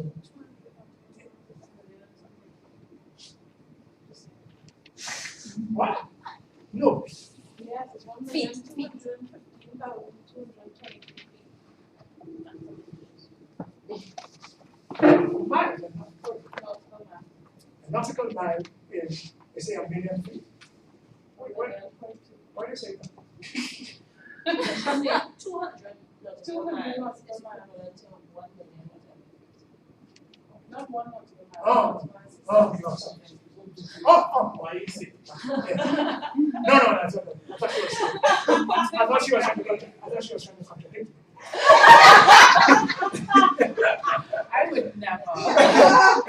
Okay. So, clearly, given our geography and how much we get in terms of area will be determined by our geographical circumstances. We have short coastline, yeah, and we are very close to one another. So after we have made our claim, the area of shelf or exclusive economic zone accruing to us will not be very large. But thank God for small parcels. Because what it allows us to do is to probably keep off those countries, preferably, that will come in and fish very close to our coast, thereby endangering the livelihood of our artisanal fishermen. And remember, our fishermen are artisanal. They go out early in the morning, maybe at night, and come back in the afternoon. They can't stay long out at sea. They don't have the facilities. The boat is small, yeah, which our boat entry. As they probably might have told me, it's not too far different from the the Apostle Peter, the Sea of Galilee, fished all day. Yes, the Lord came, met him, all things well. The Lord had fished all day, no catch. He said, look, forget that. Come follow me, and I will make you a fisher of men. So instead of going out to the Sea of Galilee for fish, yes, Laurie, we went to fish for men. You see, I'll make you a fisher of men. Why are you laughing? Yeah? Good. Am I right, Kenya? Sounds familiar? That's right. So they pretty much like Peter did in those biblical times, fishing with a boat, spread the net, sometimes you stay long, nothing more, whatever. But the point is this, that's the way of artisanal fishing. Because they're not commercial fishing, where you can go out and spend long hours and export fish and do this and do that and so on. You only get enough for the housewife, if you're from Point Commander or Carolina. For the housewife in Point Commander, they know the time they're coming back in, so they come down and go there and get some fresh fish. Okay, Laurie? Fresh fish. They like fresh fish. So that's fish doesn't come in frozen. They can't do anything. They don't have a facility. They might have some ice box and put the fish. Yes, Laurie? Yes. Of course, over time, the boats might get a little bigger. They probably stay a little longer waters. But artisanal fishing. Do it on a small time, small scale, limited basis. So that's the thing, the Caribbean. Then, of course, because we're so close to one another, we would have to limit our exclusive economic zone. Trinidad claims 200 miles, Grenada claims 200. There is not 400 miles between Grenada and Trinidad. So, how did we determine then the delimitation between each? By agreement. Right. Well, I said by agreement. But you say, I know, you said nothing more. And you're supposed to say, I want to get cannot agree. Well, then the way you say by agreement, then I just assume that the No, you can't assume. They don't always agree. Barbados and Trinidad didn't agree. So what happens now? Well, they have a dispute. Is it just us who have the dispute, or sure the Caribbean and other countries? Well, if I'm talking about a situation where they have met, one writes to the other and says, could we convene to agree on the limitation line between them? Initially, you think it's a good idea because you want to know where your waters begin and other countries' waters end. Yeah, it's good. Good fences make good neighbors. Similarly, if you cannot settle sometimes on the limitation issue, that could raise all sorts of things. You will remember. Yes, you will remember. But that wasn't too long ago. Barbados, Trinidad. A lot of noise from one country to the other. Say different things. Yeah. CARICOM countries historically enjoy good relations. Okay, when it comes to this issue, they just are saying they want to continue catching flying fish and today. And I say, not too sure about that, because it seems as though the flying fish is being depleted because we've been overfishing. That's why probably they left. They could no longer get flying fish off the coast of Barbados. Flying fish are here. Well, they fish out all their own. Well, this is the point. So you're not going to fish us all right too. Not so easy. So be careful.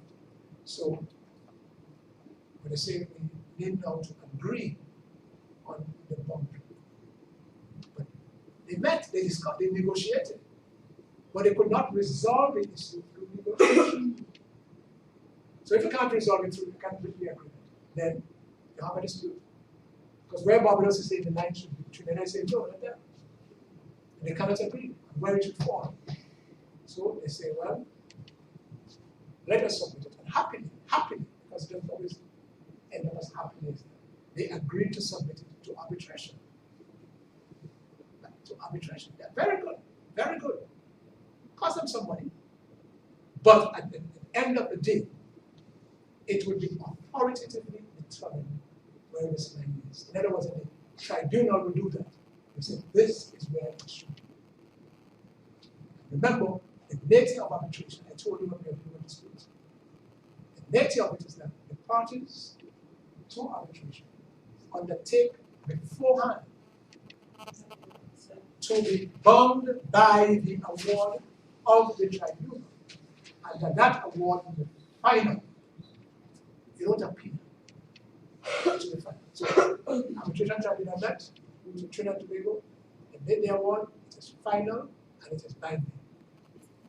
Case closed. So out of curiosity, what did the arbitration, what did the tribunal say? They should have said. Barbados and Trinidad? Or they use Okay. equidistant principle and Yeah. stuff? Maybe you want to. So let me just quickly, and we will end here because very seldom speak.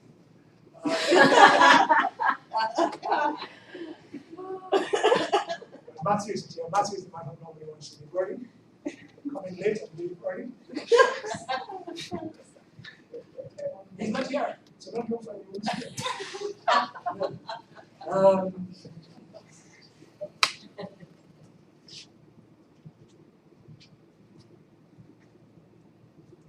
But well, first of all, I look at position. So what they were saying during the negotiation. Barbados wanted the land to be constructed in such a way that they would be able to continue to gain access to the fisheries, the flying fish off Tobago. They were even arguing that they have historic rights. They made an argument, they have historic fisheries.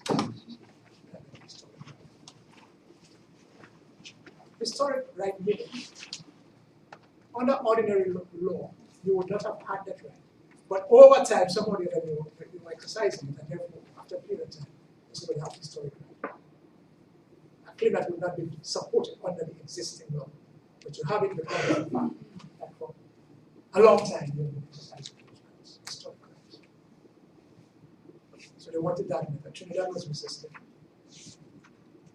And so the equidistance, Laurie, equidistance line. And that is what is going through your mind. Your mind is that's really a simple matter. If you have to delimit, why can't you just draw a line that will just halfway through separate both columns of water? Sounds reasonable to you? Say yes. And in most cases, it would be reasonable. You see? There must be a factor. And sometimes those other factors create problems. That is when you begin to have those other factors. And right now you can't sit down to think about all those other factors. There are a number of other factors. Could be of an economic nature, it could be of political culture, whatever it is, it could have all different sort of reasons. But usually it's geography. Equidistance, yes. In most cases, fine. Most countries would resolve their delimitation issues by using the equidistance line or the median line to determine the boundary. The majority of countries and people around the world discuss that. Fine. But sometimes you have irregular geographical features. Okay, you're looking at me. What might those irregular geographical features be? Well, they vary again from place to place. In some cases, there could be the presence of islands. An island could make a big difference. We have a distorting presence of the island could have a distorting effect on the area of shelf, especially if the island is further away from the state which is claiming it. The distortion will be greater. Or it could be the shape of the coastline. It could be some other geographical feature. It could be that you have receding coastlines. All these are issues. Yes? Yeah. So, anyhow, equidistance, I don't quite like it. And another thing too, Vishal made it clear. He doesn't have a map. If he had a map, he would show them. No, I packed it away. But at some other point, put it away. But at some other point, you can get in touch with Vishal. He was very good with it. Both himself and Vishal. Took us through the thing, all the diagrams. Because if I were doing a lecture, you probably wouldn't have had the benefit. See, they used to the technology and so on. I'm sorry to say. But anyway, we pulled up the diagrams, the maps, then all the graphics and so on, as young people do. We don't. Is that right, Amanda? Yes. So you wish that Vishal would from now on probably could No. teach class. No offense. So, at one point, equidistance. They started off, this is what the arbitration did, they started off with equidistance. What Vishal found, they did not end with strict equidistance. Along the way, as they went further out to sea, they modified equidistance and introduced the concept of proportionality. What is proportionality? Well, they say we're going out into the Atlantic. On the Atlantic coast, we find that the coastline of Trinidad is longer than that of, that is the area to be delimited, longer than that of Barbados. And that should be factored into the equation when we consider wetland. And they did that, so they modified it a bit. So in a sense, Trinidad benefited a little from this modification by their introducing the concept of the principle of proportionality. So it's not a straightforward thing sometimes. And furthermore, you see what probably brings the problem? The provision in the convention, which is explicit dealing with the limitation. Article 74, Vishal? Article 74 does not refer to any method. The class agreed that yes, maybe equidistance might be necessary. And probably they could have written that method and saying that probably you might have to adjust depending on the circumstances. Because the 58th Convention on the continental shelf said, so what it said, by agreement, you can't always do by agreement. Or the median line, that's 58 Geneva, Article 6 of the 1958 Convention on the continental shelf. Agreement first, or the median line unless there are special circumstances. There is no such provision in the 82 Convention. It just looks at the result. We want to arrive at an equitable solution. But how in heaven's name do we get there? Should they have provided some guidelines for us? They did not. But happily, Kenya, tribunals, the international court have helped to develop what is in Article 74 by saying we must start somewhere. So we're going to start with equidistance and make the modifications so that we will have an equitable solution. Well, making modifications if that is necessary. It will not be necessary in many cases. But should it be, then we'll be willing to make some modifications. Introduce some of the principle, proportionality, for example, as was the case between Trinidad and Tobago and Barbados. Yes, we have to stop this point. If I continue going, you will say you're hungry, tired, staying up all night, telling your presentation, blah, blah, blah, blah, blah. Yeah, just talking about traditional security concerns or Just stay up all night. Latin American states. But thank you very much. Anyone, just New me. concerns or security concerns. Okay, and give us any things to No, he didn't give us anything. We did it in class. also we don't have the presentation right now. Alright. Okay, okay. Are we keeping for the part-time students? Huh? Are we keeping for the part-time students? No. Wait a while. No.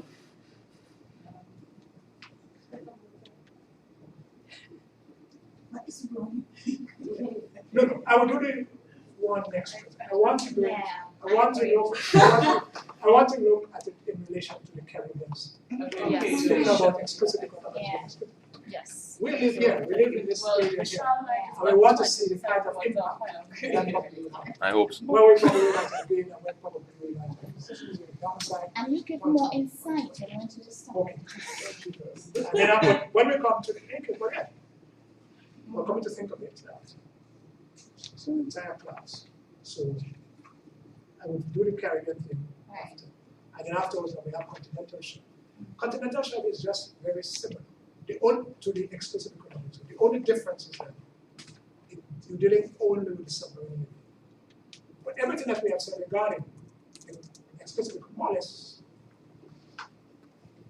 the Tatis, the Tanis would be applicable to the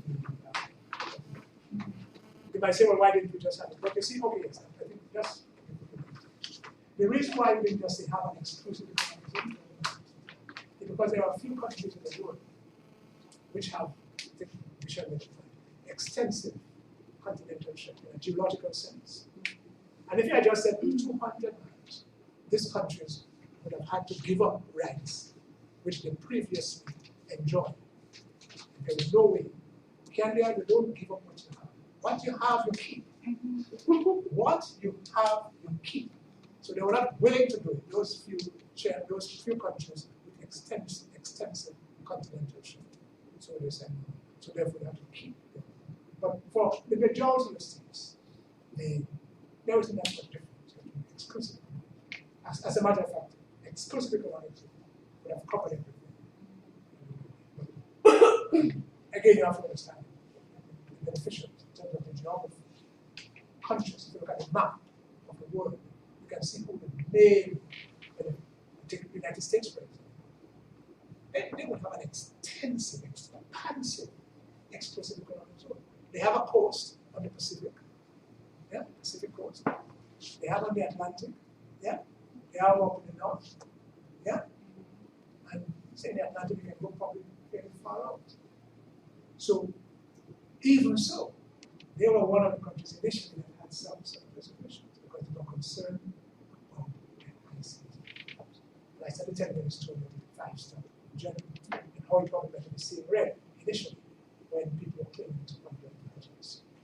But all good things must come to an end, so let us end this lecture. Amanda, in terms of reading, they have to read up on security. What I should just read? Well, yes, I was saying. So next week, we're looking at citizen security. I will do the In first Latin one. America, or dealing just with citizen security In Latin in America. Latin America.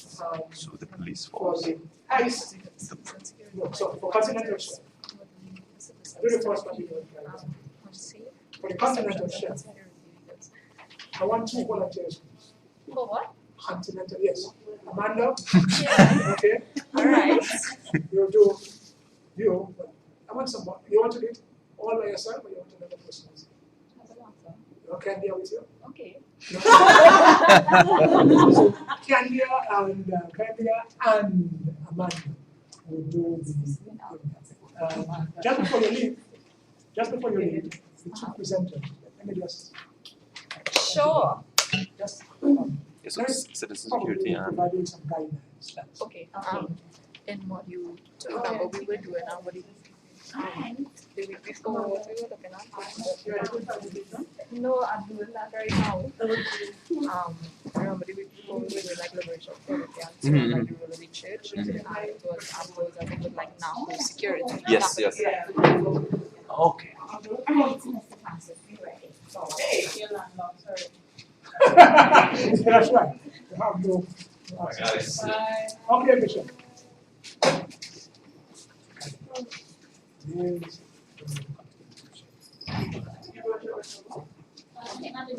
Oh, you're supposed to, So those are the areas we focus on.